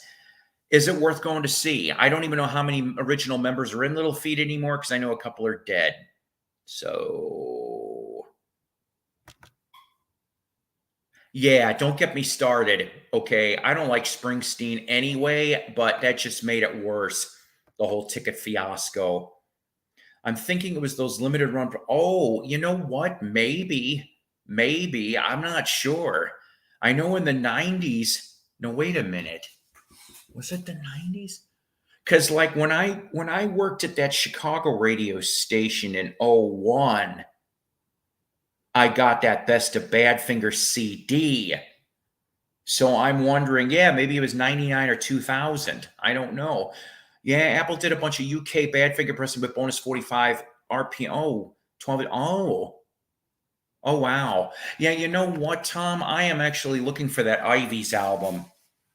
The UK Ivy album that I would love to have that. I don't have that. I might have the 45 maybe tomorrow somewhere. But as far as for US Badfinger catalog, the only thing that I don't have, and I'm sorry, okay, I mean, back when I listened to it in the 90s, maybe I was listening to with different ears, but I had on CD the Ryko disc Badfinger live in '74, I think it was at the Agora, the one Ryko disc put out. And oh, so they still have three original members in the touring lineup? Then you know what? Maybe I'll try to go to that too, because that would be kind of awesome to go catch them. What is it? There used to be another guy that lived in Eureka Springs, Fred Tackett. I don't know if Fred Tackett's still in the band. That'd be half interesting if he was. I know he was in the late '80s lineup. I want to say "Live It Up." Was that the name of the album? I don't know. But I do remember hearing Little Feat on the radio in the late '80s when those new releases. I think it was Warner Brothers or Reprise or whatever the hell they were on at the time. Okay. Yeah. See, I don't even care how format I get it. I'd rather have it to be vinyl, but I'll settle for the CD. I know that I think it's Ron Griffiths. I don't know if he's still selling. I'm gonna have to go look for this. There is a tape of the Ivies from '66 live. I've heard part of it, and it's actually pretty good. Oh, Fred's still in the band. Okay, that's awesome. Good to know. Saw Little Feat back in the day. You know, I would have loved to have seen the Lowell George era of Little Feat. I don't know, but yeah, so I might go to that. That's I think in December also. So it actually also is going to depend on the weather because um, that can be a slippery slope in December down here in Northwest Arkansas. Even though Fort Smith, in my opinion, is the middle town between Bentonville, Rogers, and Little Rock. So I don't know. But I would love to go catch Little Feat. That'd be one of those ones where I would probably at least have to do an overnight stay down there because you do not want to go driving up from Fort Smith in the dark. especially near that Bobby Hopper tunnel. Yeah, there you. Oh, two of them now, huh? I'm gonna have to look and see what that second one is because I would love. I think he had that. If you ordered from him, you could have the and stick it in the notes that you'd like it signed by Ron, and I want a Ron Griffith Ivy autograph. Paul, did you ever get that max CD box set of every album from Then Play On to Heroes Are Hard to Find? Every album except Penguin has bonus tracks and even has it. No, I did. Okay, I shouldn't say I don't know that, but no, I think I barely heard about that. And I bet you my pocketbook was still horrible. Bill Payne, Sam Clayton, okay, so yeah, Payne Gradney. Okay, and yeah. Oh, Sam Clayton too, I think, was in that band, right? And then Tackett. Okay, all right, that'd be worth going to go see. That definitely would. Thank you, Mike. It's mid-afternoon, the highest 12 degrees Celsius. But yeah, so Little Feat. Maybe I will put Little Feat on the docket if I can afford it. So one of the classic rock stations around here will actually dole out free tickets to stuff. It's the Majestic Theater. It's an old school theater. I want to say it's like not more than 1,000 seats in this place. So it'll be a little bit more of an intimate show, which would be nice. But yeah, I would have to grab the appropriate Little Feat albums and bring them along. See if I can have some fun. Oh, really? That's not bad. $38. Tom, I own the Fleetwood Mac box set covering 69 to 74 Reprise Day. Yes, Penguin has no extra stuff. Geez, that's kind of surprising. I'm trying to think, though, Penguin. Okay. Penguin was that album. Let me see if I got this right. It's going to hurt my head. So obviously you've got Mick and John and Christine, okay, and Bob Welch. Is that album got Bob Weston and Dave Walker?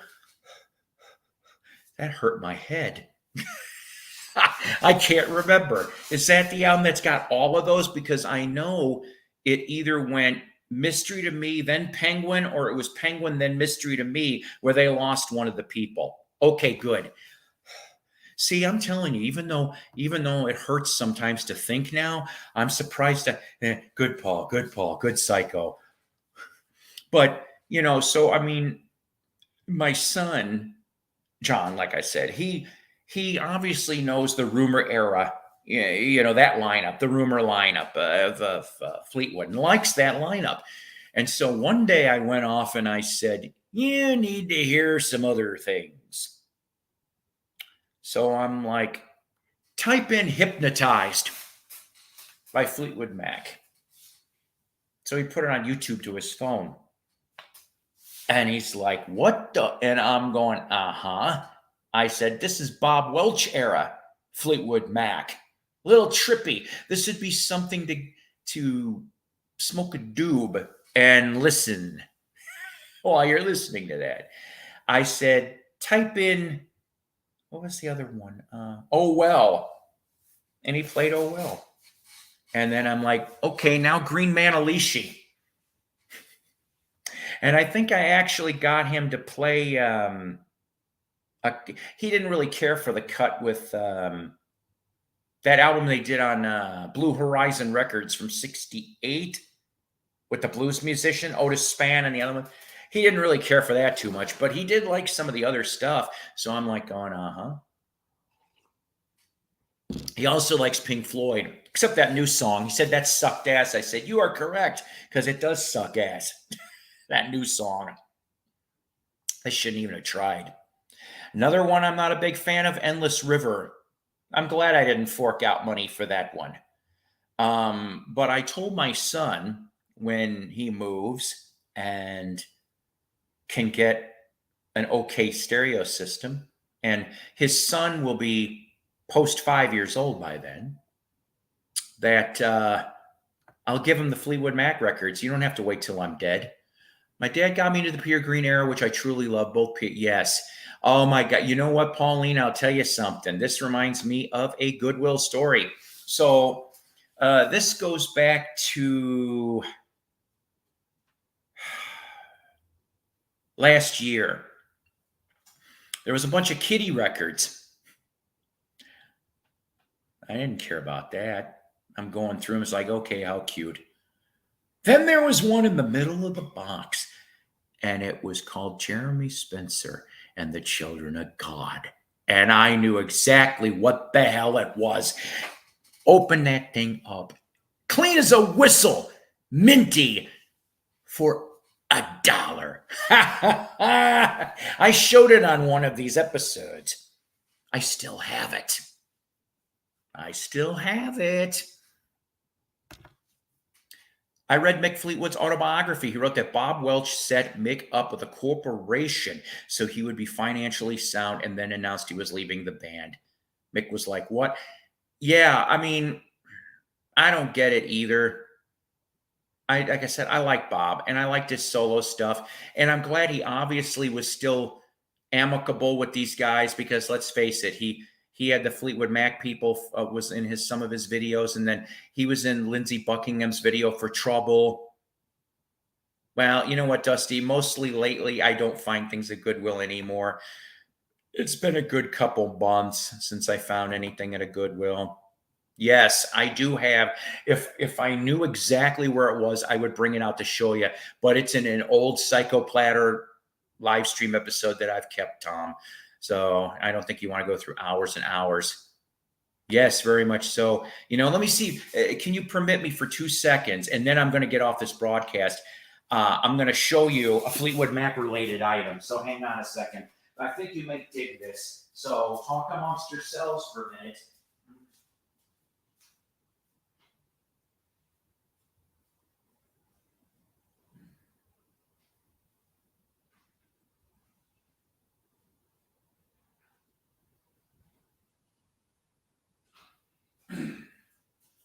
All right. So this actually was a Goodwill find. This goes back to, let's see. Let me see if I can see when this was made. This book. 2014. Okay. Well, I know that Jessica was alive when I found this. Me and her, one of our favorite things was to go to Goodwills.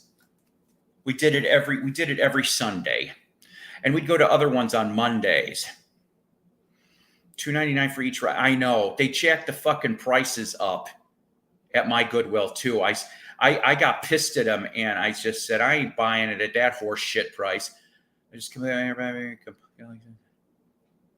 huh? Yeah, You know what my buddy Doug Fields found? Like literally a couple days ago, and this ticks me off because, of course, I was there 2 weeks ago, and the day that and the day I don't go, and he goes and finds that damn Banana Splits album on Decca, and it's not his first copy either. This one has a difference. It's got a sticker on the bottom or some shit. And I'm going, I've been looking for that for years. I said I was mad. Not at him, just mad. So I found this in the Goodwill, in the books. I always check books, celebrity books, because 50% of the time I find the shit signed. Seriously, because at least in my area, there's a couple major towns. But when I found Mick Fleetwood's Play On from 2014, I don't know why he signed it in gold Sharpie on the jacket. That's weird. But this is my only Fleetwood Mac autograph. Okay. And my kid doesn't like reading books very much. But I was going to let him borrow this. And he's just like, but he was very excited that I actually had a Fleetwood autograph. Let me see if I can show a pic here. Well, here's two. Of course, we're talking about the Rumor era, 1977. But yeah, so genuine Mick Fleetwood signed book. I do like Lindsey Buckingham's CDs. The only one I don't have is it Gift of Screws. That's the only one I don't have. Um, grab people out there that love Fleetwood Mac, grab that Lindsey Buckingham Christine McVie album from a couple years ago on Atlantic. It's basically Fleetwood Mac minus Stevie Nicks. That's what it is. Wow. Was it Time that you played it on? The Time album? Oh God, the Time. Yeah, yeah. And you know what? It's a really good book too. He doesn't pull punches. I mean, he's still nice, but he doesn't pull punches. Uh, I actually I respect that. I do. Um, I don't know. I wish I could have seen Fleetwood Mac, even on that shitty Time tour. Oh boy, yeah. Talk about that. You know. Oh geez. Oh boy. My only other interesting recent pickup was this. Oh, nice with the Sonny Curtis. That's good. Yeah, yeah. Like I said, I got to get Gift of Screws. I don't have that. I got that album a couple weeks ago. It's like Tango in the Night Part 2. Bing. That's right. I'm telling you that it stunk the house. The Time album. Yes, you're damn right. I have nothing to say. And you know what? I'm going to tell you something. You'd think on paper, that lineup on paper would have done something. And then they released that turd. Thank God for the dance 2 years later, right? But the only songs, if you can call them redeemable from that album, are the Christine songs. That's it. And that's sad because I like Dave Mason. I thought that was going to work. It didn't.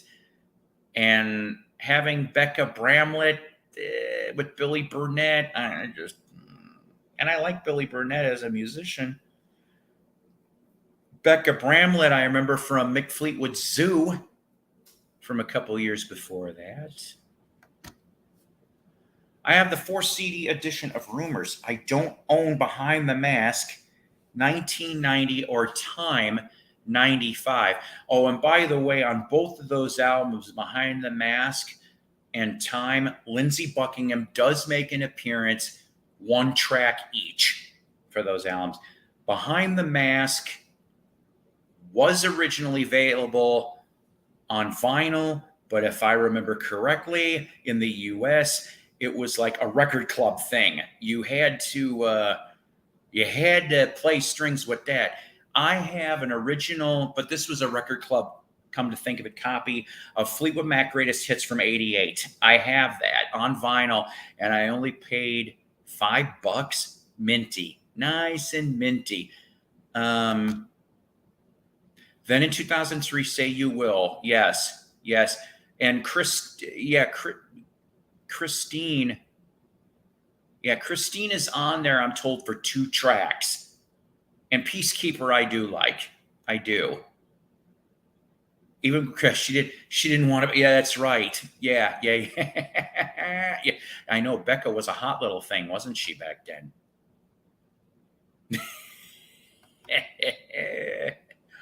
Oh God.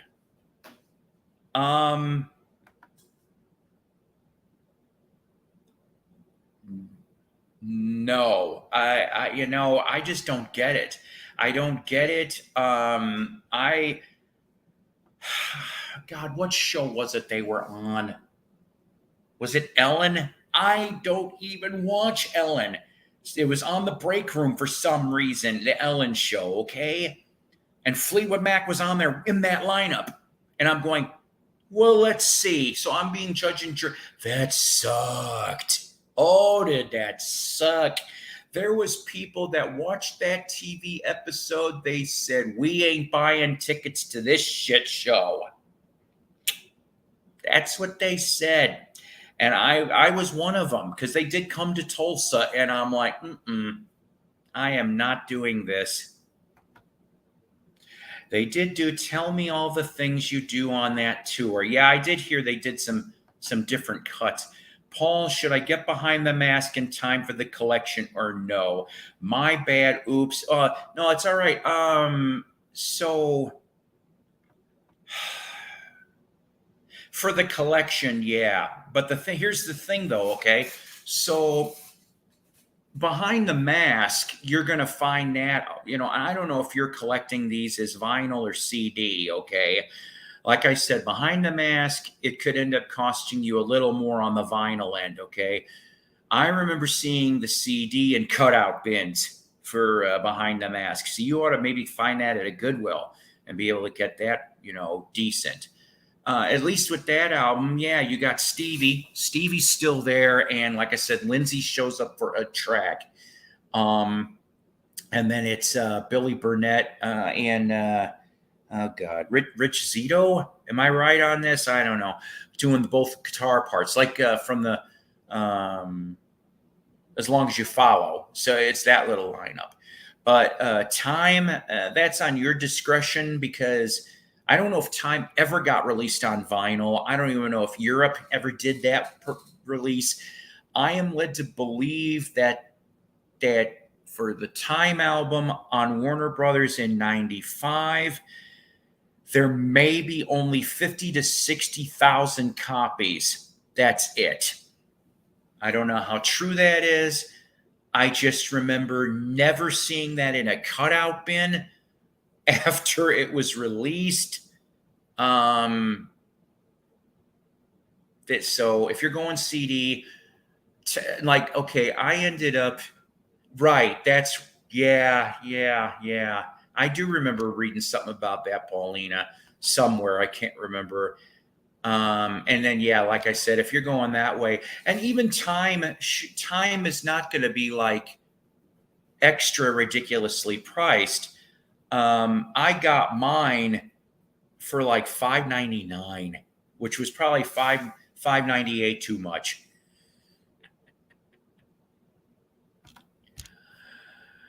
Hey, Stephen, Lindsey Buckingham was such an important. Yes, that's right. Each time he left, that's right, because that's right. Right after he left Tango in the Night, they ended up having to have those two, and then after the Who Cares benefit nonsense, and when he left again, and then they had Neil Finn and and Campbell. So I don't know. It's something else. Yeah, Bowie did good. Paul, have you heard any of the new Neil Young releases? Toast, El Dorado, Noise and Flowers. The latter is a live show that he did in 2019 with Lucas Neal and Promise of the Real. I will admit this. I have not heard any of those, and there is so much things I could buy. I'm trying to think. The last Neil Young thing I picked up was the thing he did a couple of years ago. Damn it, I don't remember the name of it. It was studio unreleased. I thought it was a decent record. I just know that much. Will Fleetwood Mac ever eventually become Stevie Nicks and the Heartbreak God? Join us on Stevie Nicks, the only member of Fleetwood Mac, according to TikTok. Oh, boy. So true, Stephen, because Lindsay's guitar playing was so complex. I love Lindsey Buckingham. Now, Lindsey Buckingham is doing a solo tour, but nowhere near here. I almost would take my son because my son loves Lindsay's work. He really does. He brought that up. And I'm just like, and I know Lindsay can be, he can have his good days and bad when it comes to fan interaction. But, I wouldn't have held my breath on trying to, of course, get an autograph or meet him. I just probably would have gone to try to enjoy the show. And I would have taken my son John with. I think he really would love it because I don't really see Fleetwood Mac coming back out. Maybe I'm wrong. It would be nice, but I'm not holding my breath. Walrus, I'd love to get Toast. And I'm almost caught up. Yeah, see, there's just so many. That's the one thing. At least Neil puts out lots of stuff. if you're a Neil Young collector, you're gonna be like your wallet will be light and your collection will be heavy. But at least he's very uh, like he puts the stuff out for the fans, and that's great. It beats being gathering dust in a vault.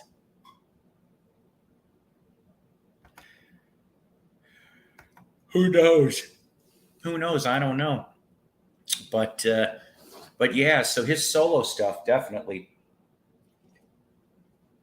And I know that Walmart Radio plays Trouble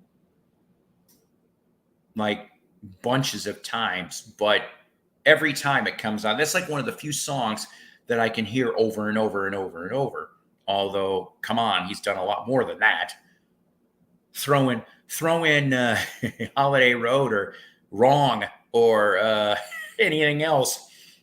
And once in a while, let's see that. I actually prefer Danny Kerwin over Lindsay. Lindsay was technically great, but Danny had a great classic British voice and had a great melodicism. Danny did a solo, didn't he? I think he did. I think. I don't know. You got me on that one.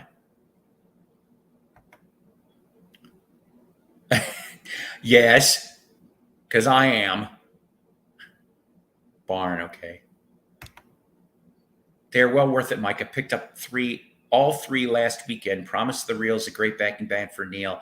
I seen him live in 2015. Amazing show. I think Christine is done with Fleetwood. I could see her doing a few shows with Lindsay, though. You know what? I would settle for that. I would. I would go if those two were going out. I love Christine McVie.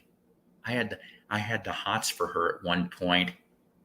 It wasn't Stevie that did it. It was Christine. Of course, looking at that Becca Bramlett picture. Yeah, see?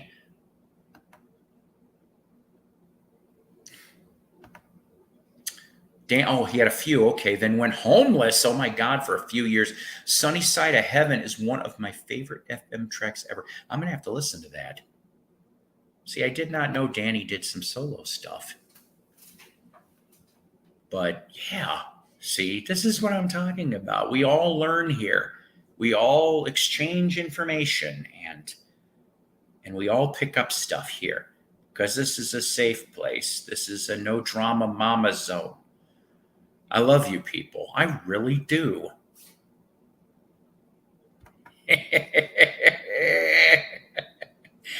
I'm going to have to look at that again. I just remember the Mick Fleetwood Zoo pick back then. If I remember correctly, help me out on this. So in Mick Fleetwood Zoo, it was Mick Fleetwood, Becca Bramlett, Billy Thorpe, right? Wasn't Billy Thorpe, Mr. Children of the Sun, a member of Mick Fleetwood Zoo? And who else? Who else was in that band? They did one album, two albums. I know no more than two albums. I have the first one on CD lying around here somewhere. I don't know.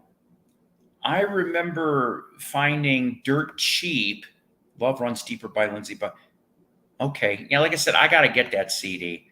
I remember finding in a cutout bin a long time ago Mick Fleetwood's The Visitor, okay, which is not a bad record. It really isn't if you listen to it, okay?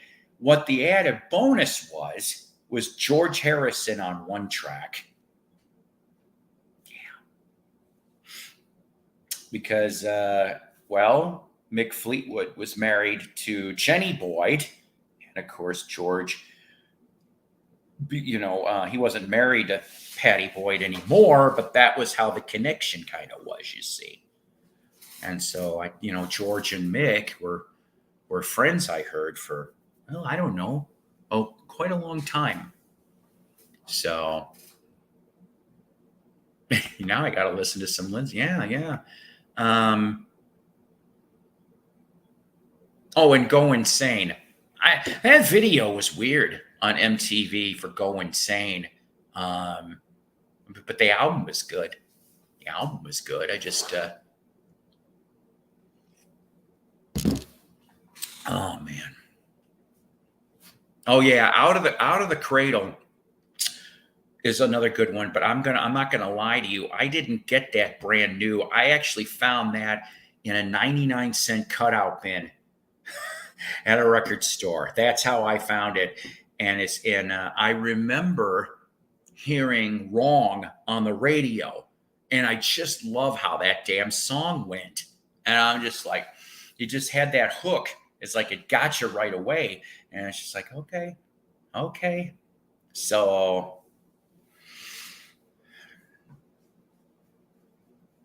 oh, that's the one I'm going to listen to is Go Insane. Okay, yeah. I haven't heard that album in quite a while actually. Uh, he needs to do. He need. Well, let's see. He put an album out in the last year, did he not? I need to go find that one. Actually, the Beatles, including George, were Fleetwood Mac fans, so it's possible George met them. Probably, right? Probably. I don't have any Peter Green solo. I don't. Never came across any.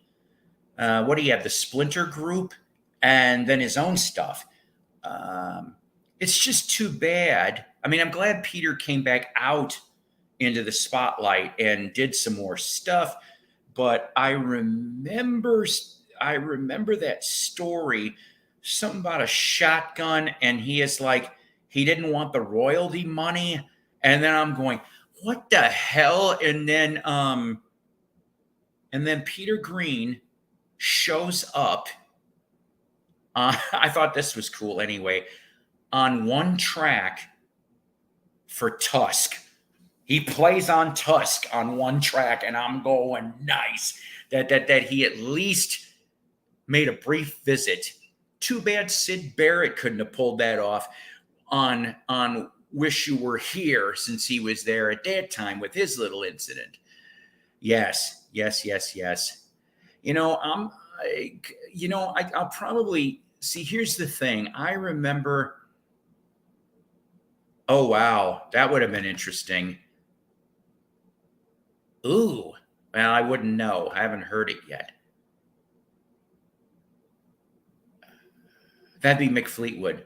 Would be the tall Mac drum. So, see, here's the thing. Okay, so I collected records till about 87, 88. Yeah, because then I flipped to cassettes because CDs were just way too much for me. Still, okay, even though the prices were starting to go down a little. So I was a cassette guy, probably from 88 on until about 92, 93. I think I finally got into CDs full blown by then, and that's what I did. But I always would scour the CD bargain bins and the clearance. I'd grab all kinds of weird stuff. Okay, good. I got to get that too. I got so many, not enough money. I remember hearing that Tom. Oh, I remember hearing that Tom. But there was a freeze in band signings when Klein became manager of Apple. Oh man. Yeah. Alan Klein was a dick. We could say it. He's dead. He was a dick. The only Klein I like is Ron Decline from the Ruddles movie, John Belushi. Oh my God, that whole scene, Ron Decline. Yes. George Harrison at least would have known about Mick Fleetwood and John McVie. Yeah, from Mayall's Blues Breakers. That's right. That is right. And let me think about this. Yeah, that was that was maybe the closest. I got to think about this. 94. I won tickets to see ZZ Top in 94, and the opening band was John Mayall's Blues Breakers, and on that tour only featured John McVie and Mick Taylor. And unfortunately, oh God, I ended up with a blood clot in my leg. like 2 days before I was supposed to go. I was so mad. And I had great seats I won. Seriously. Stage left, like I want to say it was fourth or fifth row near the speakers. Oh my God, I would have gone deaf. Mick was here for music awards. Nice. The language and show was bad. Oh God. Yeah, that wouldn't happen to be the God. That reminds me of the Mick Fleetwood, Samantha Fox incident. Oh God. Yeah, Peter's first down, closest. Oh boy. Poor Peter Green. Oh well. Oh well, indeed. See what I did there? Part 1 and 2. All right, guys. I think I'm going to get going off of here. I don't know. I can sleep in for once. I love it. But that would have been a great show. Can you imagine? You know what? And I wouldn't put it past him if they didn't jam together. They might have. I would have to go back and try and take a look. I'm just glad I got to see ZZ Top when I did. The one time. I wish I would have saw him more than once. But it was 2009 or 2010 is when I saw him. And I'm just so glad I did. And I can remember that show. And I, like I said, I got to talk to Frank Beard for 2 seconds, but he just really didn't seem like he was in the mood to talk. Billy and Dusty, they went straight to the bus. I'm like, gee, thanks. But yeah, so Frank Beard and his Walking the Chihuahua. Walking the Chihuahua.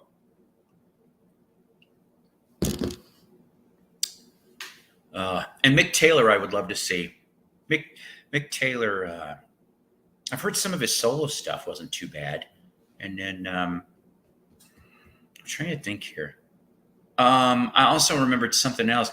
You know what, Mike? I love you guys too. I really, really do. Even with all the brain fog and shit. There is somebody that's coming first week of October, and I'm thinking about playing hooky, but I'm going to tell you now that it could be a long shot for me to get to him to maybe get an autograph or two. But Jesse James Dupree from Jackal is going to be here, along with Rusty Wallace and Paul Sr. from Orange County Choppers. They're all going to be here at a charity bike run event here in town, actually. And I'm just sitting here and I'm like, I'm not a NASCAR person. So like I said, I wouldn't go try for Rusty. And Orange County Choppers, I could care less. It's Jesse James Dupree. I've got some Jackal stuff. I would love to get some stuff signed. That would be nice. Now let me think about this. Skinnerd in 99. Skinnerd in 99. So Rossington, Billy Powell at least. And I can't remember if Leon Wilkinson was still alive. So at least you would have seen him with 2 or 3 original members. Something tells me 3. I think Leon was alive in 99.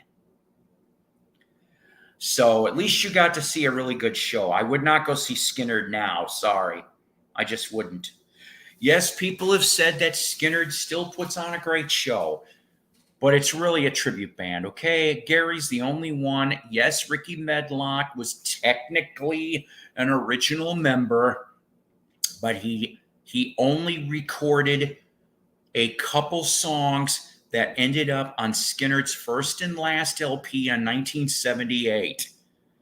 Okay, so if that's how they're technically getting to use the name still, there you are. And then Johnny Van Zant, I heard he wants out. He's done also. So I think the Skinnerd train is going to slowly, finally slow down and get done. Could you imagine that gig? I would have loved to have been. You wouldn't have heard anything for a week after hearing that gig. Well, no, that's good. I'm not knocking it. I'm just saying, at least if you saw him in '99, you would have had, more original members. And if I remember correctly, I think in '99, Huey Thompson from the Outlaws was playing guitar for him too. So you had some good you had a good lineup there. Um, that's what I'm hearing. I could be wrong on this, but I thought I heard early 23.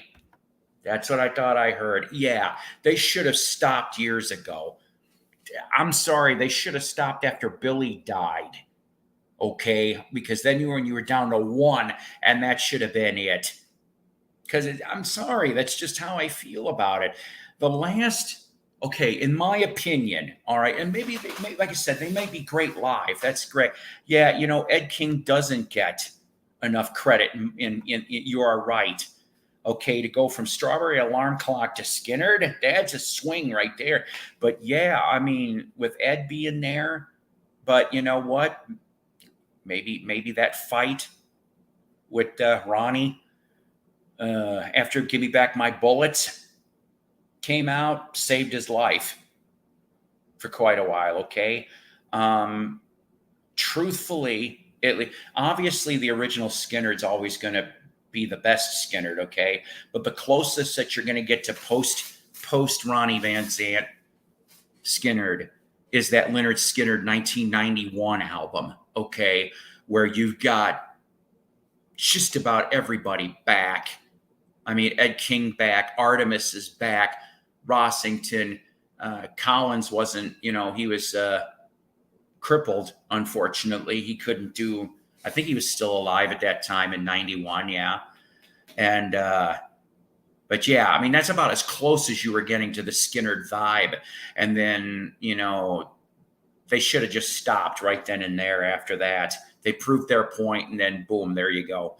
But I don't know, whatever. Opinions and assholes. Everyone's got one. So, evil Beatles. I'm sorry. Sabbath. Now that he's going to go back to the UK. Oh, you saw him in great times. Great times. I would have loved to have been there for those. But I still say that Sabbath as a whole has one last show in them. Get Ward back, fuck Sharon, not literally, and just have this concert. And while everybody's there, do like you did with Last Supper in '98. You had at least two tracks. You had Psycho Man, and you had that other one. Get them to do two more tracks. Do it that way again. I know some people would go, oh, ho hum, another live Sabbath album, but this would be the last gig. They need to do it. That's all there is to it. Fuck politics.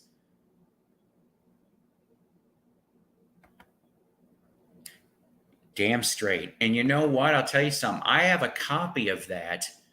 I've had it now for about 10, 15 years on the original Sounds of the South label. I have it. If I ever find it, I'll bring it and show it out here to you guys. But I think both of the first two albums, that and Second Helping, both came out on the Sounds of the South label. And I think I had Second Helping in that label too. I don't know if I still have it though. But pronounced, I definitely have Sounds of the South. I couldn't believe it when I found it. I was like, what the hell is it? And I hung on to that. And then the other thing I've got is I have an original first press Street Survivors with the Flames, of course. But what I mean by first press is it came with the Street Survivor kit, which looked like a medic kit for like an ambulance. There was an order form for that, and then you flip the other side, and it showed the Skinner tour that was coming. And if they would have lived another 6 weeks, they would have played Chicago Stadium. Seriously. Yeah, like I said, if I got so much stuff to try to remember, but if I come across it, I gladly would show it. Um, I don't know about that. Yes, I did hear his performance got clipped. Okay, I don't know. I can somebody way earlier in this stream brought up patient number 9. I can't wait to hear it, honestly. Is it is probably his last solo album? Yeah, I think it is his last solo album. I don't if he does another one, I'm going to be damn amazed. But I'll be curious to hear this. He's got so many guests, and then of course he's back with Tony for 2 tracks, and I haven't heard any of. Well, no, wait a minute. Maybe I did hear one of those tracks. So we'll see. Right? We'll see. No, I have not, but I only recently found out about it. I need to listen up on that. Did you see the Nebworth show where they blew the Stones out of the water? If I remember correctly, wasn't that the premise of Freebird the movie? I could be wrong. I could have sworn I saw that movie, and they did show the '76 Nebworth, and it was a hell of a performance. And if I remember correctly, although I could be wrong on this too, wasn't Paul McCartney and David Gilmour backstage or in the front in the audience or something listening to this? So I think that's kind of interesting if that's true. Zach Wall, Black Label Society is an Ozzy new album. I am thinking about get that. Go check on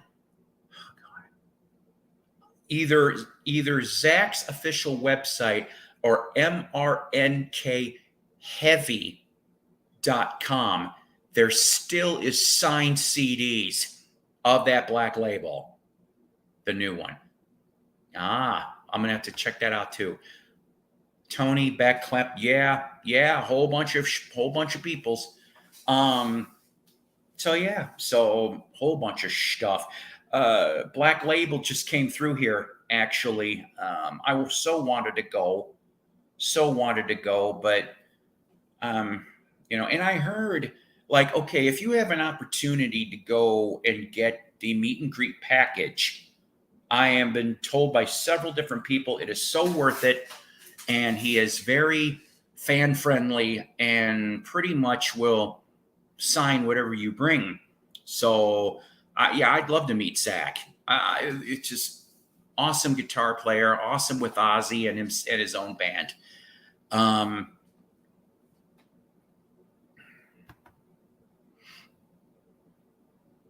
Yeah, I did not like Ordinary Man. I totally agree with you on that, John. That surprises me that Page turned down Ozzy. You would have thought that maybe would have been a quite interesting affair.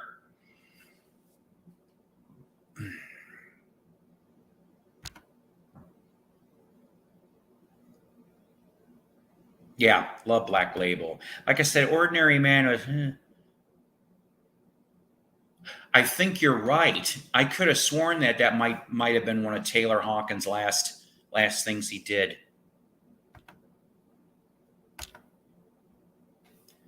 I wonder what did they already? Okay, so I'm a little ignorant on this. Did the Foo Fighters already mention a replacement for Taylor? Although that's going to be very hard. Did they go off and say who's taking over? They did ask Page, said don't play end mail. Well, you know what? I really damn wish Jimmy Page would finish that friggin' solo album that he's been promising for the last how many years? I mean, you can only listen to Outrider so many times, from '88. Good album back then. But I'm like, supposedly, any day, Jimmy. Time's a wasting. If he puts it out next year, then he could hold the record for 35 years between solo albums.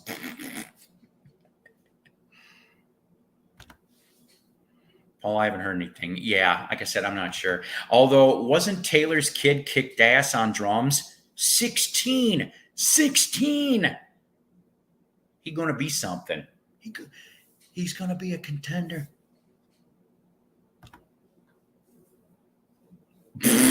Peter, we'll finish this all out. Oh, I don't know. You got me, Tom. Yeah, I don't know. Who's got their phone numbers? Let's call them. Games without frontiers, war without. Anyways, all right. I'm shutting up. I'm done. You guys, once again, thanks. Thanks to all the people that appeared on screen with me, which was no one. I don't have bad breath. I don't stink. I promise. Don't take it. And but I want to thank everybody here that's been in the peanut gallery and watching. You know, it's really funny. I had up to 21 people in here. There must have been some other broadcast that must have stopped or whatever. But it's okay. It's been a long time since I did a 2.5 hour show, guys. And you know what, Paulina, excuse me, I'm so tired. Thank you very much. And you know what? Have a great day and week. You deserve it.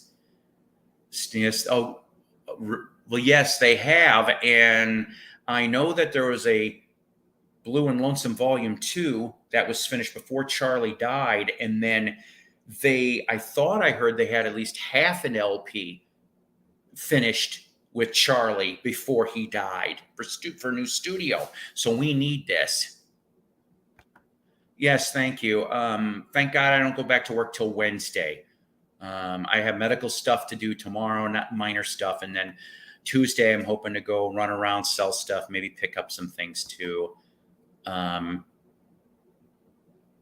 Yeah. So like I said, though, maybe in 23 we'll get a new or whatever Stones album release. That would be nice because I really liked Blue and Lonesome. I thought that was an excellent record, and I would love to hear another volume of such great stuff like that because it was so back to basics, so stripped down, just the way, you know, that the Stones, you know, they still can do it.